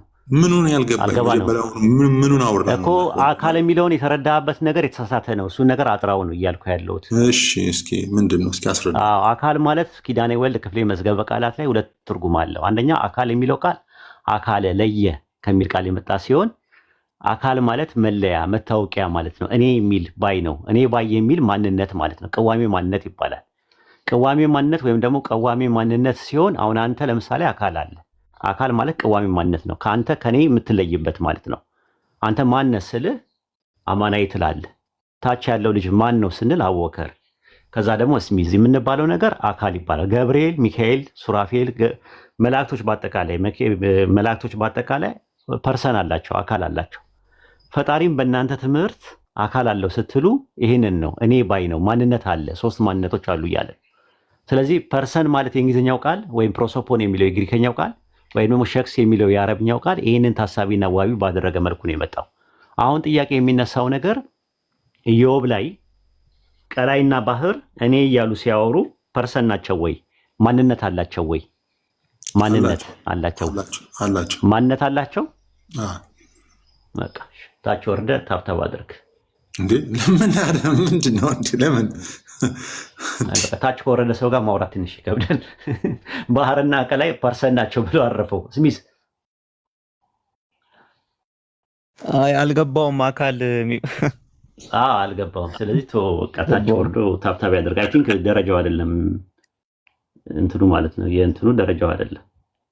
ምናልባት ይሄ ህይወት ባለው ነገር ቢባል ምናልባት ሊገባው ከቻለ ምናልባት ወይ ይሄ እንጂ አካል አይገባውም። ገና ነው እሱ ትንሽ እንትን ነው እንጭጭ ነው አይ ቲንክ ወልድ ዋህድ እኮ ነው አውቆ ነው ብዙ ጊዜ ስለ ማንነትና ስለ ምንነት አውርቷል ሲደርቅ ነው ማን ነው ወልድ ዋህድ አይ ብዙ ጊዜ ተወያይቷል በምንነትና በማንነት ዙሪያ አውቆ ይደርቃል ወልድ ዋህድ የሚባለው ነገር አይ አይደለም እሱ ልጅ አይደለም እሱ አይደለም እሱን አውቀዋለሁ የኛው ዝም ብሎ ለማንኛውም ነጥቡን እንመልሰውና ማብራሪያ እንሰጥበትና እንትን ትሉታላችሁ ማለት ነው ቁርአን ላይ በቂያማ ቀን ሸፋ ይሆናል ሲባል ያማልዳል ሲባል ከጾም በተባለበት ነው የሚሽካቱል መሳቢ መጽሐፍ 7 ሐዲስ 7 ላይ ሲናገሩ ሰለላሁ ዐለይሂ ወሰለም ምንድነው ያሉት ጾምና ቁርአን በትንሳኤ ቀን ለአላህ ባሪያ ያማልዳሉ ጾም ምን ብሎ ይላል ጌታ ሆይ በመዓልትና ይላል በመዓልት ምግብና ፍላጎት ለከለከልኩት ማለትም በቀን ላይ ማለት ነው ላማልደው ይላል ቁርአንም ደግሞ ጌታ ሆይ በሌሊት እንቅልፍ በከለከልኩት ላማልደው ይላል እናም ያማልዳሉ ይላል ስለዚህ ጾምና እንትን በዚህ መልኩ ነው የተቀመጡት ጾምና አሁን ጾም ሲባል አካል ያለው ነገር አይደለም ጾም የሚባለው ነገር አብስትራክት የሆነ ነገር ነው ሲጀመር ከመነሻው ግን ጾም ሲያወራ ቃል በቃል የሚወሰድ ነገር ሳይሆን ኢዶማቲክ ኤክስፕሬሽን የሚባል ነገር አለ ፈሊጣዊ አነጋገር ነው ያን በምን አየነው ስንል ኢዮብ 28:18 ላይ አለ በመጽሐፋቸው ላይ ቀላይ በኔ ውስጥ የለችም ብላ ስታወራ ተደርጎ ተገልጿል ባህርም በኔ ዘንድ የለም ይላል እኔ እያሉ ሲያወሩ ይመስላል ግን ያወሩ አይደለም ባህርም ቀላይም የሚያወሩ ነገሮች አይደሉም ፐርሰን አይደሉም ወይም ደግሞ ፕሮሶፖን አይደሉም ነገር ግን የተጠቀሰው ነገር ኢዶማቲክ ኤክስፕሬሽን ነው እንዲገባው ነው ግን እሱ ግን ምን አለ ባህርም እንትንም ይሄ ቀላይ ማለት የውሃ ክምችት ነው ላይ ሰማይ ላይ ያለው የውሃ ክምችት ቀላይ ይባላል ታች ያለው ደግሞ የውሃ ክምችት ባህር ይባላል ሁለቱ ያወሩበት ነገር ኢዶማቲክ ኤክስፕሬሽን አይ ፐርሰን ናቸው ሲል መቃዛ ጋር ነው አንደኛ ሁለተኛ የሥላሴ አካላት ቦዲ ያላቸው ብሎ ሲል ያው ቦዲ ማለት ሶሊድ ሊኩዊድ ጋዝ እና ፕላዝማ የሚባሉ ነገሮች ናቸውና ይሄ ነገር ትንሽ ተረርቶ ይምጣ ተምሮ ይምጣ ለማለት ፈልጌ ነው ጨምርበትስ ሚዘው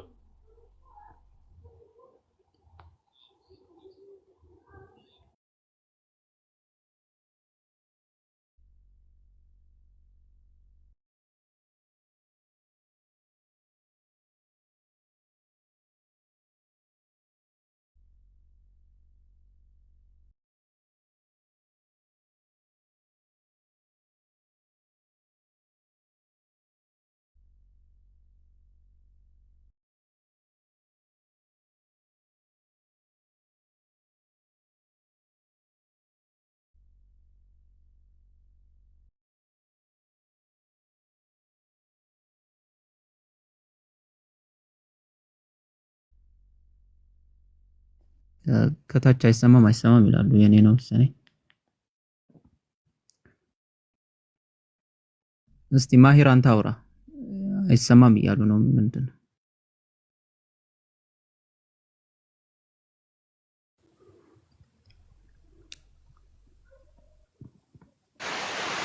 አይሰማም ማሂር አንተ ቀጥል በቃ እስቲ የኔን አይሰማም እያሉ ነው ምንድነው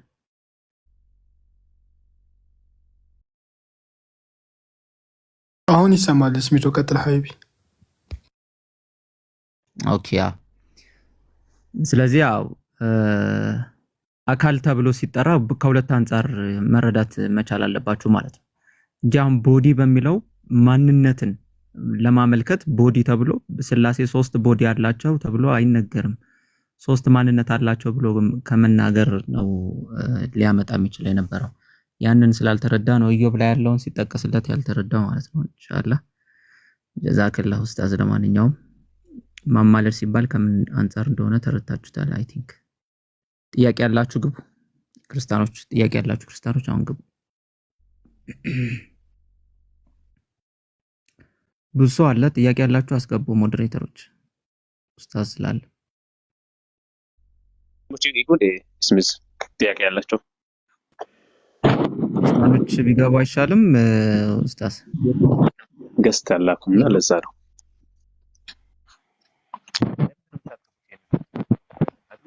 ምን አልከ አድሚኖች አማና የሚባለው ታስገቡት ኡስታዝ ነው ያስወረደው እሺ መልሳችሁ አታስገቡት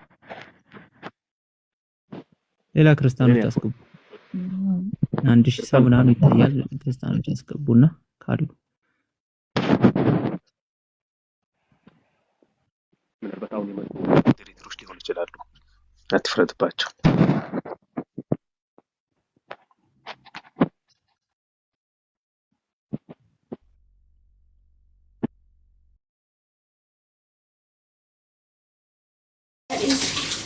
ራዲ እሱን እያዳመጥኩት ነው። እኔ ወደ እና ነቦ ገባው ነቦ እሺ አለሽ ነቡን አለሽ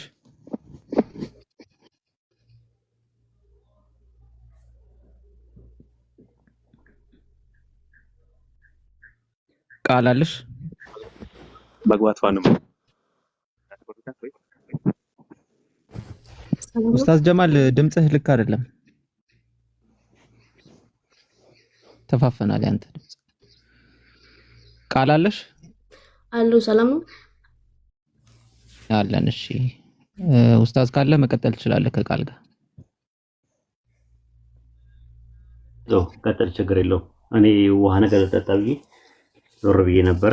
ቀጥል፣ ኢንሻአላህ እመለሳለሁ። አየሽ እሺ ቃል ልጁ አሁን እንትን ባሌ ላይ ማለት ነው ምንድነው ቁርአን ያማልዳል ምናምን እሱ ባለው ላይ ሱራ አይደለም ሱራ 6:7 ላይ እስቲ እሱን ምንድነው አብራራልኝ እስኪ። ማማለድ ላይ ነው ጥያቄሽ? አዎ እሺ ሱራ 6:7 ላይ ምንድነው ጥያቄሽ?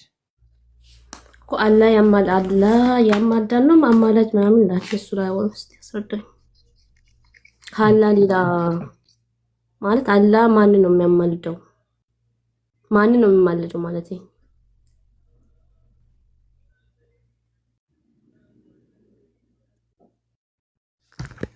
ምዕራፍ 6 ቁጥር 7 ነው ያልሽኝ? 7 ሱራ 6 ቁጥር 7 ኦኬ እሺ እነዛንም ሃይማኖታቸውን ጨዋታና ላጋጣ አድርገው የያዙትን ቅርቢቱም ህይወት ያታለላቸውን ተዋቸው። በእርሱም በቁርአን ነፍስ በሰራችው ስራ እንዳትጠፋ አስታውስ። ለእርሷ ከአላህ ሌላ ረዳትና አማላጅ የላትም። በመበጃውም ሁሉ ብትበጅ ከእርሷ አይወሰድም። እነዚያ በሰሩት ስራ የተጠፉት ናቸው። ለነሱ ይክዱ በነበሩበት ምክንያት ከፈላ ውሃ መጠጥና አሳማሚ ቅጣት አላቸው ይላል። እሺ እዚህ ላይ ጥያቄሽ አይ ቲንክ ለእርሷ ከአላህ ሌላ ረዳትና አማላጅ የላትም የሚለው ነው። ስለዚህ እዚህ ጋር እያወራ ያለው ኮንቴክስቱን ካየሽው ምን ያደረጉ ሰዎችን ናቸው? ስለማን ነፍስ እያወራ ነው? ሃይማኖታቸውን ጨዋታና ላጋጣ አድርገው ስለያዙ ማለት ነው። ስለዚህ ምን እያላቸው ነው? ለነሱ ማለት ነው በቅርቢቱ ህይወት ያታላቸው ተዋቸው፣ በዚህ በዱንያ ላይ ማለት ነው።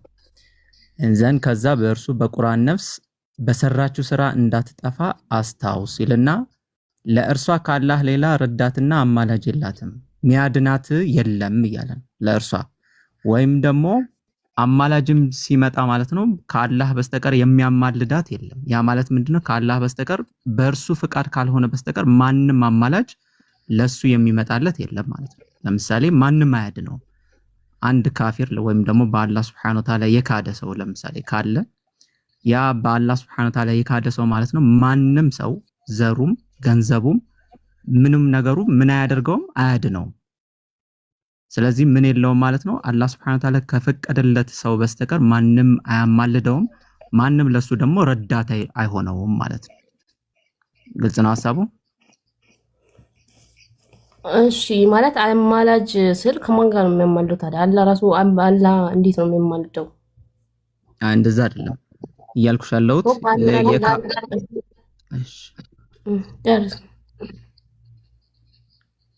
እያልኩሽ ያለሁት ምንድነው እቺ ምን ያለች ነፍስ ወይም ደግሞ ጨዋታና ላጋጣ ያደረገች ነፍስ፣ እነዚህ ነፍሶች ነገ የውመል ቂያማ ማለት ነው ምን የላቸውም ረዳትና አማላጅ የላቸውም። ከአላህ ሌላ ረዳትና አማላጅ የላቸውም ብሎ ማለት አንድ ሰው ከካደ ምንን ይገባል? መጨረሻ ላይ ገሃነምን ይገባል። ገሃነም ወራጅ ነው። ያንን ገሃነም ወራጅ የሆነውን ነፍስ ማለት ነው ማንም ረዳትና አማላጅ የለውም። ማንም ረዳትና አማላጅ የለውም ብሎ ማለት ማንም አያድነው። ለምሳሌ ለሙስሊሞች የተለያዩ አማላጅ የሚመጣላቸው አሉ። ለምሳሌ አንድ መልካም የሆነ ልጅ ለወላጆቹ ምን ሊያደርግ ይችላል? ሊያማልድ ይችላል።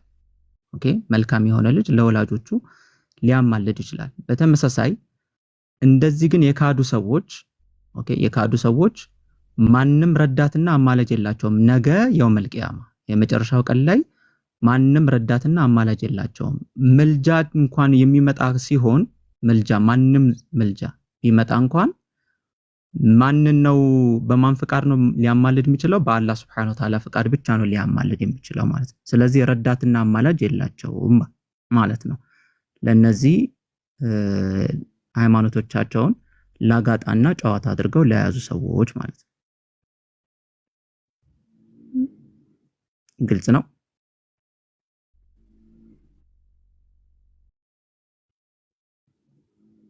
ሰማለሁ። እሺ ሰማለሁ። ወይ አንዴ ቀጥታ እሺ ማሂር ሐሳብ ካለ ጨምር። ከሌላ ሰው ጋር ቀጥታ እንደመጣ ከዛ በፊት ምናልባት አሲያ ካለች ድምጽ ቢታሰማን እንዳንዘረገፍ። ኦኬ ኦኬ። እሺ አሲያ አለች ወይም ሀኒ አለሁኝ። ችግር የለውም አይዘረግፍም። በቃ ፓውዘቱኝ ይፈራል። እሺ በዚህ መጣች። ኡስታዝ ካለ ሐሳቡ ላይ መጨመር ከቻልክ መጨመር ትችላለህ የሚመች ከሆነ።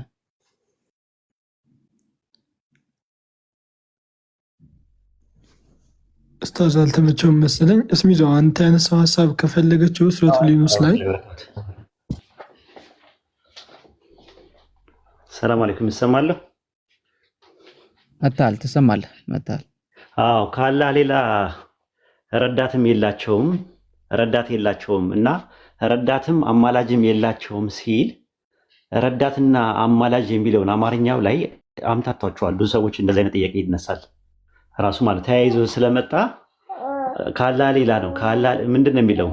ካላህ ሌላ ረዳትም አማላጅም የላቸውም ሲል እና የሚል ነገር አለው ራሱ ወይ የሚል አርፉ ላጠፍ ይጠቀማል። አይታችሁ ከሆነ አርፉን ነፊ የሚባለው ነገር ወይም ደግሞ የኔጌቲቭ ፓርቲክሉ ሁለቴ ነው የሚጠቀመው። አንደኛው ላይ ማ ይላል፣ አንደኛው ላይ ላ ይላል። ስለዚህ ምንድነው ወደ እነዚህ ከጣዖታውያኖች መካከል የቂያማ ቀን የሚያስጥላቸው የሚረዳቸው ከአላህ ረዳት ውጪ የለም። በተጨማሪም ደግሞ አማላጅም የላቸውም ነው። ለነሱ እባክህ አስጥልል ብለው አላህን የሚለምኑ አማላጆች ለነሱ የላቸውም ነው እንጂ ለምዕመናንማ አማላጅ እኮ አላቸው። መላእክቶች ራሱ በምድር ላይ ላሉ ለምዕመናን ይጸልያሉ ይላል በአላህ ፈቃድ። ረሱል ሰለላሁ ዐለይሂ ወሰለም የቂያማ ቀንም ሸፋ ይሆናሉ። እስሚዞን አሁን ደዋ አድርግልኝ ብዬ ብለው ለኔ ደዋ ቢያደርግልኝ ምልጃ ነው እሱ ራሱ። ስለዚህ አላህ አማላጅ እንጂ ተማላጅ እንጂ አማላጅ አይደለም። አላህ ጸሎትን የሚቀበል ነው። አሁን የልጅቷ ጥያቄ ምንድነው? አማላጅ ሲባል ጸላይ ስለሆነ ጸሎትን አድራሺ ስለሆነ ከአላህ ሌላ ረዳት እና አማላጅ የላችሁም ሲል አማላጅ የሚለው የሚጠጋ የመሰላት ወደ አላህ ስለሆነ አላህ ለማን ነው የሚያማልደው? አማላጅ ነው ከተባለ ደግሞ ተማላጁ አላህ ማን ነው ነው የልጅቷ ጥያቄ። አግባብነት ያለው ጥያቄ ነው፣ ግን የግራማቲካሊ ሴቲንግ እና ፕሎቶቹን በደንብ ካለ መረዳት ነው። ሙፈሲሮችም ኢብኑ ከሲርም በዚህ መልኩ ነው የሚያስቀምጠው። በዛ የቅጣቱ ቀን ከአላህ ሌላ ረዳት ማንም የላቸውም። በተጨማሪ ደግሞ ከቅጣቱ የሚያስጥል አማላጅም ወይም ፍጡር የሆነ አማላጅም የላቸውም ለማለት ተፈልጎ ነው ብሎ ያስቀመጠው። በዚህ መልክና ልክ መረዳትም ማስረዳትም ትችላለች ማለት ነው። ቃል ግልጽ ነው። እሺ ይቅርታ አልነበርኩም እና ሌላው ማለት ብዙም አይደለም፣ ግን ይሁንሽ ሌላ ጊዜ የምትሰማው አጥታችሁን ማለት አሁን ለምሳሌ አልነበርኩም ማለት እንደዚህ አውርቼ አላሳዝንሽ። አይ ስልክ የመጀመሪያውም ሰምቻለሁ ማለት ችግር የለውም። አልነበርኩም አስፈላጊ ከሆነ ለነገሩ ታች ያለው ሰው ካዳመጠው ችግር የለም። የቀዳ ሰው አለ? እስቲ አንድ ያሰማት እንደው ኢነርጂ እንዳልጨረስ። ገብቶሻል ወይ መልሱ? ወይ እኔ መለስኩት። እሺ ገብቶሽ ነበር? አያገባኝም። ኧረ ግልጽ ነበር። አማላጅ ማቆም የሚያማልድ ነው። ለምሳሌ አማላጅ ስንለው እኔ ያው ኦርቶዶክስ ነኝ። በኦርቶዶክስነት ያው ማርያም አማላጅ ነች፣ ገብርኤል አማላጅ ነው የሚያማልደው። እነሱ እግዚአብሔር ነው ማለት እነሱ አማላጅ ናቸው። አሁን አላህ ካላ ሌላ አማላጅ ካለ አላህ ማን ነው? አላህ የትኛው አላህ ነው የሚያማልደው? አላህ ግን አላዳመጥሽኝም እንጂ እኮ ተናግሬ የነበረ ቃል እድገምልሽ አንዴ። ምንም ችግር የለም። ከአላህ አጅር ስለሚገኝበት ታች ያለውም ሰው ስለሚማር አንቺም ብትማሪ ብታውቂ ነው። ምንድነው መሰለሽ እዛ ጋር የሚጠቀመው ነገር ከአላህ ሌላ ረዳትም የላቸውም በተጨማሪ አማላጅም የላቸውም ነው ለማለት እና የሚል ነገር አለ። አሁን አንቺ የመሰለሽ ምንድነው ከአላህ ሌላ ረዳትም አማላጅም የላቸውም ሲባል አማላጅ የሚለውን ያስጠጋሽው ወደ አላህ ነው። ግን የቁርአኑ አንቀጽ እየተናገረ ያለው የቂያማ ቀን ቅጣቱን የሚያስጥል ረዳት ከአላህ ሌላ የላቸውም። ከአላህ ሌላ የምትለው ወደ አላህ ነው የምትጠቀም። በተጨማሪ ደግሞ አማላጅም የላቸውም። ዱዓ የሚያደርጉላቸው እባክህ አላህ ወይ ከዚህ ቅጣት አድናቸው ብሎ የሚያማልዱ አማላጅ በዛን ሰዓት የላቸውም ነው የሚለው። ተሰሚ አማላጅ የላቸውም እያለም ሌላም ቦታ ደግሞ የሚናገርበት ብዙ ጥቅሶች አሉ፣ የቁርአን ጥቅሶች ላይ ማለት ነው። እና ረሱል ሰለላሁ ዐለይሂ ወሰለም የቂያማ ቀን ሸፋያ ይሆናሉ፣ አማላጅ ሆነው ይጸልያሉ ለእኛ ማለት ነው። መላእክቶችም ምድር ላይ ላሉት አሁን መላእክቶች በአሁኑ ሰዓት ምድር ላይ ላሉት በጥቅል ያማልዳሉ። አማላጆች ናቸው መላእክቶችም ማለት ነው። ኦኬ ያማልዳሉ። መላእክት ያማልዳሉ፣ ሰማዕታት ያማልዳሉ በእኛ ትምህርት። ግን ከኦርቶዶክስ የሚለየውና ከፕሮቴስታንት የሚለየውን ነገር ደግሞ እነግርሻለሁ ምን ማለት እንደሆነ። ስለዚህ አማላጅ አይኖራቸውም እነዛ ካፊሮቹ ወይም ደግሞ የካዱት ሰዎች የቂያማ ቀን አማላጅ አይኖራቸውም፣ እባክህ ማራቸው ብሎ የሚል አይኖራቸውም ለነሱ ነው እንጂ ለምዕመናን ከመላእክት መካከል አላህ የፈቀደው ምን ይላል? ከመላእክቶች መካከል በምድር ላይ ላሉ ለምዕመናን ዱዓ ያደርጋሉ፣ ይጸልያሉ፣ ይለምናሉ። አርሹን የሚሸከሙት መላእክቶች ነው የሚለው ወይም ደግሞ ዙፋኑን የሚሸከሙ መላእክቶች በምድር ላይ ላሉት ለምዕመናን ይጸልያሉ ይላል ሱረቱ ጋፊር ምዕራፍ 40 ቁጥር 7 ላይ ማለት ነውና ይህንን የሚያሳየው ማለት ነው። እና አሁን ምንድነው ነጥቡ ያለው ነገር ምንድነው? አማላጅና ተማላጅ ይለያያል። ተማላጅ አላህ ነው። ነገር ግን አንቀጹ እየተናገረ ያለው የቂያማ ቀን ተሰሚ የሆኑ አማላጅ ለነዛ ለካዱት ከቅጣቱ አላህ እንዲያድናቸው የሚለምኑ አማላጆች የሉም ለማለት ፈልጎ ነው። ይሄ ግልጽ ነው። እዛ ወደ ቀጣዩ ወደ ምልጃ መግባት እንችላለን። ከኦርቶዶክስ የሚለየው በቃሽ። ሌላኛው ደግሞ በእኛ መላእክቶች ያማልዳሉ ሲባል ወደ መላእክት አንጸልይም፣ መላእክትን አንለማመንም። ያ እንደዛ ከሆነ ሽርክ ነው በእኛ ትምህርት ውስጥ። ለምሳሌ መላእክት ያማልዳሉ ማለት መልአኩ ገብርኤልን ሚካኤልን እንዲያደርግልኝ ብለን ማብራት አይፈቀድልንም በእኛ። ለምሳሌ አይችሉም እንደዛ። ለምን? ሁሉን አዋቂው አንድ አምላክ ብቻ ነው፣ አላህ ብቻ ነው ሁሉን አዋቂ። ካላህ ውጭ ሁሉን የሚያውቅ ሁሉን የሚሰማ የለም። ስለዚህ ገብርኤልን እንደዚህ አድርግልኝ ጸልይልኝ ምናምን ብዬ ብጠይቀው አይሰማኝም። ለምን? አንደኛ ውስንነት አለበት፣ የእውቀት ውስንነት አለበት፣ የማየት የመስማት ውስንነት አለበት። መለኮት አይደለም። መለኮት ነው ሁሉ ነገር ማየት፣ ሁሉ ነገር መስማት፣ ሁሉ ነገር እንትን ማለት የሚችለው ማለት ነው። እና ከዛ አንጻር ምናልባት እኔ ለአንቺ ዱዓ ላደርግልሽ እችላለሁ፣ ግን እኔ በሌለውበት ቦታ ላይ እኔ ውስንነት ባለኝ ነገር ወደ እኔ ወይድ ጸልይልኝ ወይድ እንደዚህ አድርግልኝ ብልብቴ አልሰማም፣ አልለማም፣ አልናገርም፣ አልጋገርም ራሱ ማለት ነው። ልክ እንደዛ በተመሳሳይም እንደዛ ነው ማለት ነው። እና ወደ ማርያም ወደ ምናምን የምታደርጉት ነገር እሱ ዱዓ ነው። ዱዓ ደግሞ የኢባዳ ክፍል ነው፣ የአምልኮ ክፍል ነው። እናንተ እነሱ የምትጣሩት ፍጡራን ያ ደግሞ ትክክል አይደለም ነው በእኛ አስተምሮት። አሁን እናንተ እኮ በእኛም ያማልዳሉ ካልክ ታዲያ እነሱ ምን ቤት ናቸው? አሁን እንዴት ነው እነሱ ለነሱ አማልዶኛው? ለምሳሌ እኔ አማልደኝ ብትይው ገብርኤል አሁን ይሰማኛል። እኔ አሁን ገብርኤል አማልደኝ ብልህ እንደናንተ እምነት ሂጂና ልክ በስራተ ገብርኤል ሄድኩኝ ወይም ደግሞ ቁልቢ ገብርኤል ሄጄ ወይም ደግሞ ግቢ ገብርኤል አዲስ አበባ ያለው ጋር ሄጄ ገብርኤል ሆይ እባክህ ጸልይልኝ፣ እርዳታ ፈልጋለሁ፣ ጥበቃ አይለይም ብዬ ብለው ገብርኤል ይሰማኛል እኔን እንዴ? ካሙክ ለምን አይሰማኝም? ኦኬ እሺ፣ አንቺን ይሰማሻል? ኢትዮጵያ ውስጥ ያለ ሰው በደንብ ነው። ሁሉንም መስማት ይችላል፣ አቅም አለው። ሁሉን መስማት፣ ሁሉን ማየት፣ ሁሉን ማወቅ ይችላል ማለት አንተ አይደለም። ይሰማል ማለት አንተ መጥቶ ፊት ለፊት እንደዚህ ዋሂድ ምናምን ሰላም ብሎ ገብርኤል ያለው ሰማይ ላይ ነው እና ምድር ላይ ያሉት ሁሉም በአንድ ጊዜ ቢጸልዩ ወደ ገብርኤል በአንድ ጊዜ ሁሉንም መስማት ይችላል፣ ሁሉንም ማወቅ ይችላል፣ ሁሉን ማየት ይችላል። ከራሱ አይደለም። አንተ ምን ታውቃለህ? ከራሱ አይደለም ማለት ያማልዳል ማለት ፈጣሪ በጸጋው ሰጥቶት ምናምን ነገር ችሎታውን ሰጥቶት ምናምን ችሎታውን ሰጥቶት ነው ፈጣሪ አሁን ሌላ ያለመጣሁት እኔ ሌላው ጥያቄ ነበረኝ። አይ እሱ ነው የምልሽ እኮ እሱ መለኮት ይኸውልሽ፣ መለኮት በእኛ ትምህርት ውስጥ መለኮት ራሱን አያጋራም። አንተም እኮ አሁን ያማልዳሉ ካልክ በኋላ ታዲያ እንዴት እንኳን እሱና ይኸው እስሚዞ ራሱ ለእኔ ያማልደኛል፣ ዱዓ ያደርግልኛል። ምልጃ ማለት አንቺ የተረዳሽበት ነገር ቶታሊ ወደ ፍጡራን መጸለይ መለመን አድርገሽ ነው ዱዓ አድርገሽ እንትኑ ምንድነው ምልጃ አድርገሽ የተረዳሽው። እኛ ምልጃ የሚለውን ነገር እኔ ስለ ራሴ ጉዳይ አላህን ስጠይቀው ዱዓ ሳደርግ ምን ይባላል? ተማጽኖ ይባላል። እኔ ለስሚዞ ግን ዱዓ ባደርግለት ምልጃ ይባላል። ምልጃ ማለት ለሌላ አካል የምታደርጊው ዱዓ ነው።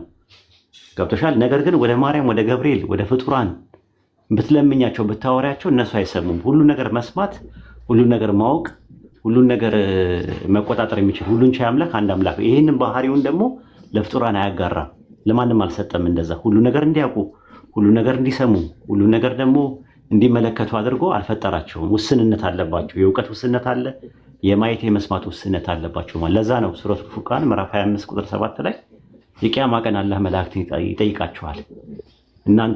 ወደ እናንተ ዱዓ ሲያደርጉ ተሰሙ ነበር ሲላቸው በፍጹም እኛ አንሰማም ነበር ብለው ምላሽ ይሰጣሉ ማለት ነው። ስለዚህ ወደ ፍጡራን መጸለይ አንደኛ መለማመን በሌሉበት የእናንተ ትምህርት አይደለም፣ የእናንተ ትምህርት ነው እንጂ የባይብል ትምህርት አይደለም። እንደዛ ከሆነ እኮ ሙታንን የሚጠሩ ሰዎች አሉ። ዘዳግም ምዕራፍ 18 ላይ ሙታን መናፍስትን የሚጠሩ ሰዎች አሉ። የሞቱ ነፍሳትን የሙታንን መንፈስ የሚጠሩ ሰዎች አሉ። እነሱ ታዲያ ምንድነው ችግራቸው? ለምን ተከለከለ? ኢሳይያስ 8 ላይም እንደዛ ነው፣ ተከልክሏል። ዘዳግም 18 ላይ ተከልክሏል። የሞቱ ሰዎችን መናፍስት ጠሪዎች ጋር አትሂዱ ይላል። መናፍስትን የሚጠሩ የሞቱ ሰዎችን ሙታንን የሚጠሩ ሰዎች አሉ። እነዛ ሰዎች ልክ ናቸው ማለት ነው እንደዛ ከሆነ። ስለዚህ እኔ አሁን አንቺን በጠራሽ ባወራሽ ስልክ በስልክ በኢሞ በቫይበር በፈለኩት በዋትስአፕ ደውዬ ማናገር ይችላል። ለምን ኮንታክቱ አለሽ። ግን ከአተምና ከሞለኪውል ኮምፖስት ያደረገው አካላችን ዲኮምፖስት ሲያደርግ ማየት፣ መስማት፣ መናገር ምናምን የሚባሉ ነገር ከፊዚካል ወርልድ ላይ የነበረን ኮኔክሽን ይቋረጣል። ከተቋረጠ በኋላ ግን የሞቱ ሰዎችን ማናገር ትርጉም የለውም። መንፈሳቸው ወደ አላህ ነው የሚሄደው። እዛ ደግሞ ውስንነት አለባቸው። እዚህ ያለውን ነገር መቆጣጠር አይችሉም። በህይወትም እያሉ መቆጣጠር አይችሉም። ሁሉ ነገር እንኳን አይደለም ሞተው ይቅርና። ስለዚህ ወደ ሙታን ወደ ሞቱ ሰዎች ወደ መላእክት የሚደረገው እንትን ሽርክ ነው። በኢስላም አስተምሮት በአላህ ላይ ማጋራት ነው። የአላህን ብቻ ችሎታ የነበረውን ሁሉን ማወቅ፣ ሁሉን መስማትና ሁሉን ማወቅ፣ ሁሉን ነገር ማየት የሚለውን ባህሪ ጋር ያጋራዋል ማለት ነው። ልክ አይደለም ነው የምንለው። እስሚዞ ጨምርበት ከፈለክ። እሺ ሌላኛው ደግሞ በእናንተ ያው ለምሳሌ የሚያማልደው መሐመድ ማለት ያማልዳል ወይስ እንዴት ነው የምታመነው? ማቀን ነው በቃ ዱዓ ያደርጋሉ ለተከታዮቻቸው፣ ሸፋ አላህን ይጠይቃሉ። ለምዕመናን ነው፣ ለካፊሮች አይደለም። ለሳቸው ለኡመታቸው ለራሳቸው የቂያማ ቀን አላህን ይጠይቁታል። ያ ማለት ምንድነው? ምልጃ ይባላል ማለት ነው። መላእክትም አሁን እኮ አልኩሽ እኮ አርሹን የሚሸከሙ መላእክትና በዙሪያ ያሉት ነው የሚለው። መላእክቶች በምድር ላሉ ምዕመናን ይለምናሉ፣ አላህን ይላሉ። ኃጢአታቸውን ይቅር በላቸው ብለው ይለምናሉ ይላል ቁርአን። ያ ማለት ግን እኔ ገብርኤልን ሚካኤልን እንዲያደርግልኝ አስለምንልኝ እንዲበልልኝ አለው። ቀጥታ አላህን የሚያስፈልገኝን ነገር መጠየቅ እችላለሁ። ገባሽ? እንደዛ ነው የሚደረገው። ግን እስሚዞ በሌለበት እስሚዞ ወይ እባክህ ፈጣሪ ለምንልኝ እርዳኝ ምናምን ነገር ብዬ ብለው ዋጋ የለውም ማለት ነው። በነገራችን ላይ የእናንተ እኮ የባሰ ነው። ማርያምን ስታወሯት እኮ እሰግድልሻለሁ ብቻ አይደለም፣ እገዛልሻለሁ አይደለም፣ አምልኮ ላንቺ አቀርባለሁ እያላችሁ ነው የምታቀርቡት። በጣም ከባዱ ነገር አዎ፣ የክብር አምልኮ ነው። እሰግድልታለሁ። ክብር አምልኮ የሚባል አምልኮ በሁለት ይከፈላል። ደግሞ ጭራሹ ነው አምልኮ ሌላኛው ውስጥ ታመልኳታላችሁ ታመልኳት ማርያምን ታመልካላችሁ? ለምን አመልካታለሁ? የጌታዬ እናት ክብር የምገባትን ክብር አንድ ሰው እስቲ አባገሩ ይዘጋስጫ እስቲ ያውጣልኝ አንድ ሰው የሚችል ሰው ካለ ከመካከላችሁ እስሚው ትችላለህ? አባገሩ ይዘጋስጫ አምልኮ መስዋዕት ላንቺ ሰዋል ያለበትን አውጦላት ልፈልገው ካለ ኡስታዝ። እሺ ዩቲ የሚችል ሰው አለ? የክብር አምልኮ የሚባል ነገር የለም። የክብር ስግደት እንጂ የክብር አምልኮ የሚባል የክብር ስግደት አይደል? ስግደትማ ቢሆን እኮ ጥሩ ነው። የእናንተ የባሰው ነገር አምልኮ ታቀርባላችሁ። ማንኛውም ሰው እንደዛ የሚል የለም። ይሄማ አንድ ሰው ምን አገባኝ ታዲያ? እኔ የሚችል ሰው የለም። አባገሩ ይዘጋስጫ በመጽሐፍ የሚቀርብ ኡስታዝ ልክፋታ ተፈችና አሳያቸው። ቅርብ እኔ ስለ ሰው ምን አገባኝ እንዴ? የምን ሰው አይረ መጽሐፍ እኮ ነው ሊያወጣልሽ።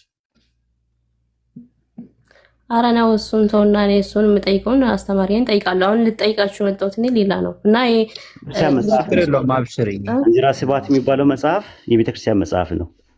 የማንም ዝም ብሎ ችግር የለውም የሚያስተምረኝ አስተማሪ አለ፣ ከሱ ነው ስለዚህ ኦርቶዶክስ በአጠቃላይ ያንን የጸሎት መጽሐፍ ጸልዩ ተሳስተዋል።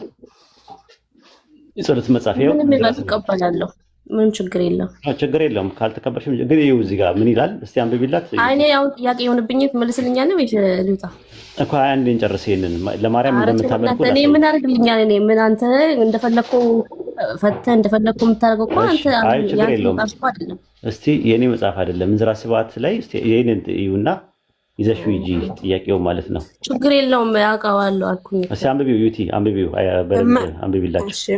እመቤቴ ማርያም ሆይ ከላይ ላንብብላት። በምስጋና በንጽህና ሽቱ ሰውነትሽን ባሸሽ በእግዚአብሔር አብ ስም ልብሱ ባደረገሽ በእግዚአብሔር ወልድ ስም የምስጋና ደም ግባትን በአንቺ ላይ ባስቀመጠ በእግዚአብሔር መንፈስ ቅዱስ ስም እመቤቴ ማርያም ሆይ ያማረ ፍጹም ምስጋና አቀርብልሻለሁ፣ የሚጣፍጥ የአምልኮ መስዋዕትን አቀርብልሻለሁ ይላል። የአምልኮ መስዋዕት ትክክል ነው። የአምልኮ መስዋዕት ምንድን ነው? ይቀርብለታል።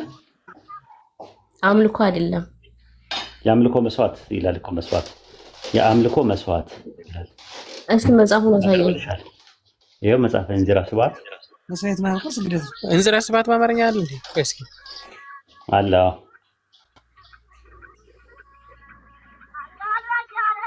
ምን ሀሳብ ውስጥ የአምልኮ ስርዓት ምንድን ነው? ዘፈን እሺ ቀጥል። አሳዩት። ስሚዞ ትችላለህ? መርሃባ ምን የአምልኮ መስዋዕት የሚባለው ነገር ለማርያም መጽሐፍ ማለት መጽሐፍ እንዚራ ስብሐት የአምልኮ መስዋዕት ይላል እኮ። ምን ማለት ነው? የአምልኮ መስዋዕት ላንቺ ሰዋለሁ እኮ ትርጉም አለው። እነሱ እንደሚፈቱት ትርጉም አለው። ምንድነው? እስቲ ትርጉም ምንድነው? የአምልኮ መስዋዕት እያለ የምስጋና መስዋዕት ማለት ምን ማለት ነው? ለምሳሌ ለፈጣሪ የምስጋና መስዋዕት ይገባዋል ሲባል ምንድነው? ምስጋና ይገባዋል ማለት ነው። የአምልኮ መስዋዕት ማለት ደግሞ አምልኮ ይገባዋል ማለት ነው ትርጉሙ። የአምልኮ መስዋዕት የሚገባው ለአንድ አምላክ ሆኖ ሳለ ማርያም እንዴት ነው ይህን ጸሎት ሁሉም በየደብሩ በየቤተክርስቲያኑ ሁላችሁም ጋር ይህንን መጽሐፍ የጸሎት መጽሐፍ የአምልኮ መስዋዕት ላንቺ ይሰዋለሁ እያላችሁ ሌላ ጥያቄ እንዳትጠይቀኝ ነው። አንተ አሁን እኔን ምን እንድትለኝ ነው? ስጀመር ብታውቀው ማርያምን ታመልኳላችሁ። አንተ ስጀመር የራስህን ነው የምትነግረኝ እንጂ ማቴዎስ 4:10 ላይ ያወጣላትና ቁርአን ስጠይቅ ጌታ ለአምላክ ስጋ ቆይ አይደለም እንድታቂው ነው ሀሳቡን እንድታቂው። ለምን ተረጋጊ፣ ትጠይቂያለሽ ቃል እግዚአብሔር ይመስገን የፈለግሽውን ጥያቄ ትጠይቂያለሽ ቃል ማቴዎስ 4:10 ላይ ዩቲ 10 ላይ አውራት እሱን የአምልኮ መስዋዕት ላንቺ ሰዋለሁ ይልና እዚህ ጋር ግን ለማን ብቻ ነው አምልኮ የሚለው? እስሚዞ ቀጥል እስቲ። እሺ ይታይሻል ቃል አሁን ለመወያየት እኮ ፈቃደኛ አልሆነች። ይታይሻል? እኔ ልዋይ እኮ አይደለም እኔ እንዴ ልዋይ ብያለሁ እንዴ? ኖ ፖይንቱ ላይ ለማውራት እኮ ነው የተነሳው። ምልጃ ላይ ፖይንቱ አይደለም ማለት ልጠይቅ እኮ ነው እንጂ እኔ ፖይንት እኔ አንተን የምጠይቀው ምን ቤት ነህ እንዴ? አንተ ስለ ቁርአን ነው መጽሐፍ ቅዱስ አንተ ምን ሰጥቶ ነው የምትፈታው? እንትን ምን ማለት አይደለም። ተመሳሳይ የሆኑ ፖይንቶች ስላሉ እዛ ላይ እናውራና ከዛ ቀጣይ ደግሞ ጥያቄ ያለሽን ትጠይቂያለሽ። እኛ እኮ አትጠይቂ እኮ አላለሽ እኮ አንተ እኮ የመጀመሪያ ጥያቄ ነው ውይይት እኮ አይደለም። ሲቀጥል ደግሞ ቁርአን እየጠየቁ ባብል መልስ እንዴት ከመጽሐፍ ቅዱስ ነው? አዎ ተመሳሳይ የሆኑ ነገሮች አሉ። ለምሳሌ ለማርያም የአምልኮ መስዋዕትን ትሰዋላችሁ። ይሄ ለምንድን ነው የተነሳው ካልሽ ምልጃ ምን ማለት ነው የሚለውን አነሳን። ኦኬ ወሂድ ምን ብሎ አለሽ? መላእክቶችም ያማልዳሉ።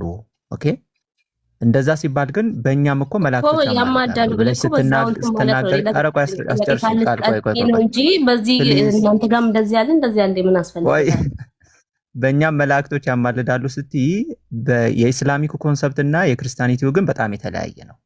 ያ ማለት ምንድነው? ቅድም እኔም እንዳስረዳውሽ አንድ ምልጃ ከአላህ Subhanahu Wa Ta'ala ፍቃድ ውጪ ማለት ነው ማማለድ ራሱ አይችልም። ኦኬ የሚማለደው አላህ ነው። አማላጆቹ ደግሞ ከአላህ Subhanahu Wa Ta'ala ፍቃድ ውጪ ማማለድ እንኳን ራሱ አይችሉም። አይደለም ወደነሱ ልንጠጋ ይቀርና ነው። በእናንተ ሃይማኖት ግን ችግሩ ምንድነው የተፈጠረው? ነገሩን አዙራችሁት እነዛ አማላጅ ተብለው የተሰየሙትን ትጠይቃላችሁ። ኦኬ ለምሳሌ ገብርኤል አንዱ መልአክ ቢሆን እሱን ራሱን ነው ምን የምታረጉት የምትጠይቁት። ለምሳሌ ገብርኤል ጠብቀኝ፣ ሚካኤል ጠብቀኝ ኦኬ እንደዚህ አድርግልኝ ስማኝ እያላችሁ ምን ታደርጉታላችሁ?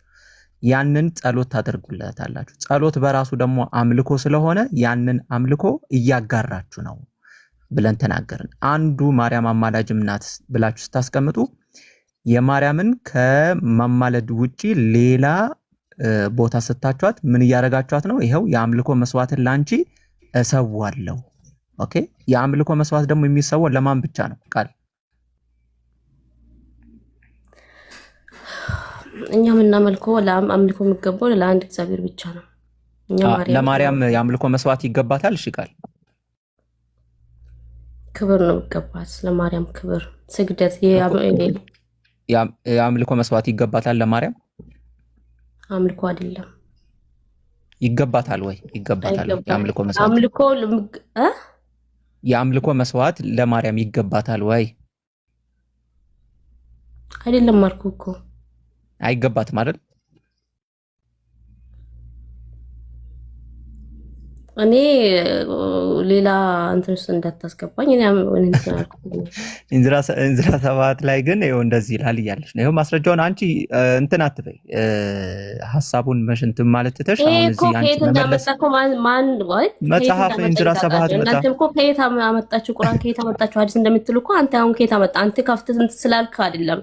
እዚህ ላይ ማንኛውም ሰው እኮ ጽፎ የነሱ መጽሐፍ ቅዱስ ነው ነው ማለት መጽሐፉን አታውቂውም። መጽሐፉን ካላወቅሽው ደግሞ እንዝራ ሰባት የኦርቶዶክስ የምትቀበለው መጽሐፍ ነው ወይስ አይደለም ብለሽ ትጠይቂያለሽ። በቃ ችግር የለው። አንቺ አሁን ስላላወቅሽው ነው በቃ። ወይም መጽሐፉ ደግሞ አዲስ ሆነብሽ ኦኬ፣ እንጂ ይሄ ኦርቶዶክስ የምትቀበለው መጽሐፍ ነው። ኦኬ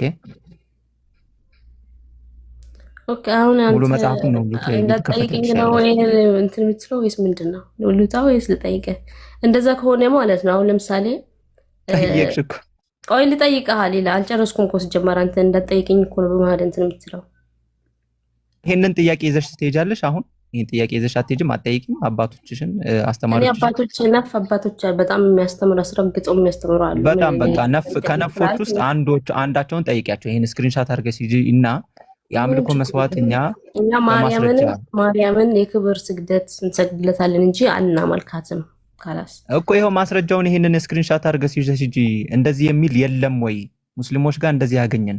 ውሸታቸውን ነው አይደል? እንዝራ ሰባት ምዕራፍ 5 ቁጥር 95 ላይ እንደዚህ የሚል አለ ወይ ብለሽ ጠይቂ። ትርጉም ኖሯል እኮ ብለሽ ጠይቂ መጀመሪያ። እንደዚህ ከሆነ ይሄ መጽሐፍ እውነቱም የኛ ከሆነ ትርጉም ኖሯል እኮ ብለሽ ጠይቂ። አሁን ይሄንን ጠይቃለሁ እኔ ጠይቃለሁ። ጥያቄ ልቀጥስ ወይስ? እሺ ቀጥይ። በቃ ቀጥይሽ። እኔ አሁንም ደግሞ ዩቲ አውሪ ምንም እንደዚህ አስፈልግም። እኔ ቁርአን እየጠየቅኩ ሌላ እንትን እንድታወራኝ አልፈልግም። ሌላ ምናምን አላወራንም። ተመሳሳይ የሆኑ ነገሮችን አንስተን በእኛም አለ ስላልሽ የእኛንና የእናንተን በእኛም አለ ስላልሽ ፕሊስ በጣም ተደጋጋሚ እያወራሁ ስለሆነ በእኛም ማማለድ አለ ብለሽ ስለተናገርሽ በኦርቶዶክስ ያለው የምልጃ ስርዓት ግን ትክክል እንዳልሆነ ነገርነሽ። ኦኬ ከዛ አንጻር ነው እንጂ መጀመሪያ ቁርአን ላይ ተቀበለን መልሱን ሰጥተን እሺ አሁን ቀጥይ እስቲ ዩቲ ያስቀጥያት እስቲ ያቅሽን ጠይቂ።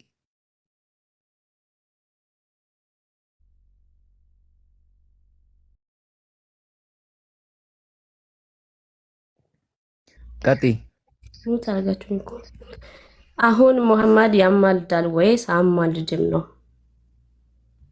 ቅድም ምን ብሎ መለሰልሽ ኡስታዝ ዋሂድ? ድጋሚ እየጠየቅሽ ነው እኮ። ይሄ እንትና መጣችሁና ጠፋብኛ ንገረኝና ሌላም ቀጥለው እትላለሁ። አዎ ያማልዳሉ። ነገ የውመልቂያ ማለት ያማልዳ እኮ ይኸውልሽ፣ አሁን አዳምጪ በደንብ እሺ።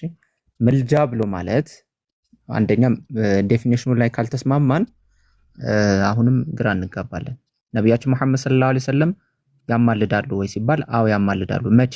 ነገ የፍርዱ ቀን አላህን ሱብሓነሁ ወተዓላ ይለምኑና ላመኑት ሰዎች ለሌላው ሳይሆን ላመኑት ላኢላሃ ኢለላህ ብለው ከአንዱ አላህ በስተቀር የሚመለክ አምላክ የለም ብለው ላመኑ ሰዎች ለነሱ ማለት ነው ያማልዳሉ።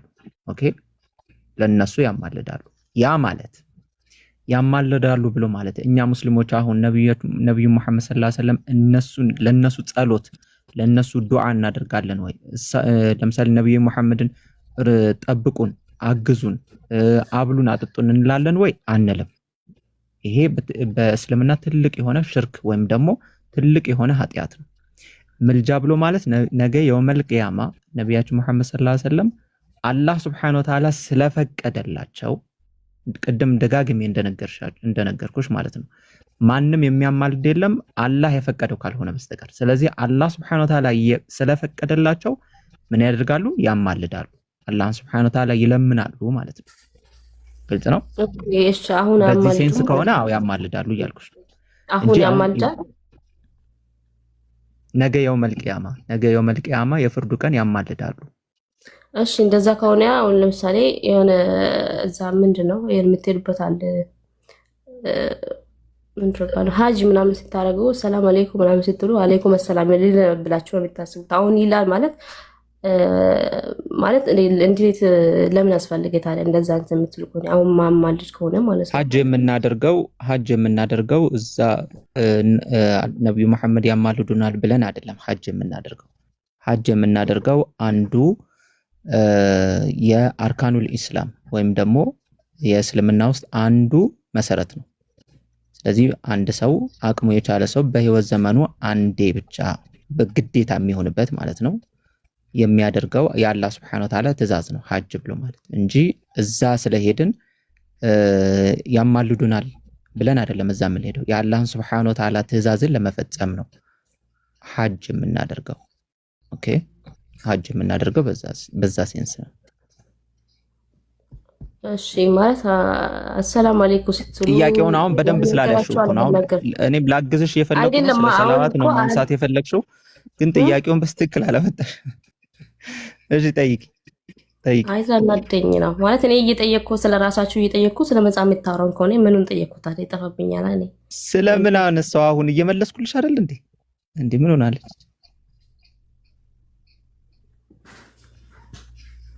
ጠይቂ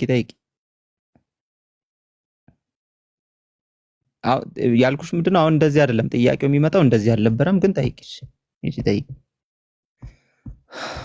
እኛ ሀጅ የምናደርገው የአላህ Subhanahu Wa Ta'ala ትእዛዝ ስለሆነ ነው አርካኑል ኢስላም ወይም ደግሞ አንዱ ከአምስቱ ፒላሮች አንዱ ስለሆነ ነው። በቃ ይሄ ነው ጥያቄሽ። አሁን እሷ ለማለት የፈለግሽው ራሱ ይገባናል ግን በደንብ ካንቺ ይምጣ ጥያቄው። ካንቺ ካልመጣ ጭራሽ እኛው ጠይቀን እኛው መልሰንማ አንችልም እኮ። ስለ ሰላዋት ነብይ መሐመድ ሁሉ ቦታ ያለውን ያውቃሉ ወይ ምናምን ይሄንን ለመጠየቅ ነው። ኦኬ ጄክ ካለ መቀጠል ይችላል። እኛው ጠይቀን እኛው እንመልስ ወይ በቃ ሐሳቡ ላይ አይ ከራሷ ቢመጣ አይቻልም። እሺ እኮ እንደዛ ይሻላል። በመሰረቱ ለምን ለነብዩ ብቻ ይገድቡታል? ኢብራሂም ኦኬ 9:11 የአደጋ ጊዜ ነው ኢመርጀንሲ ኮል ነው መሰለኝ።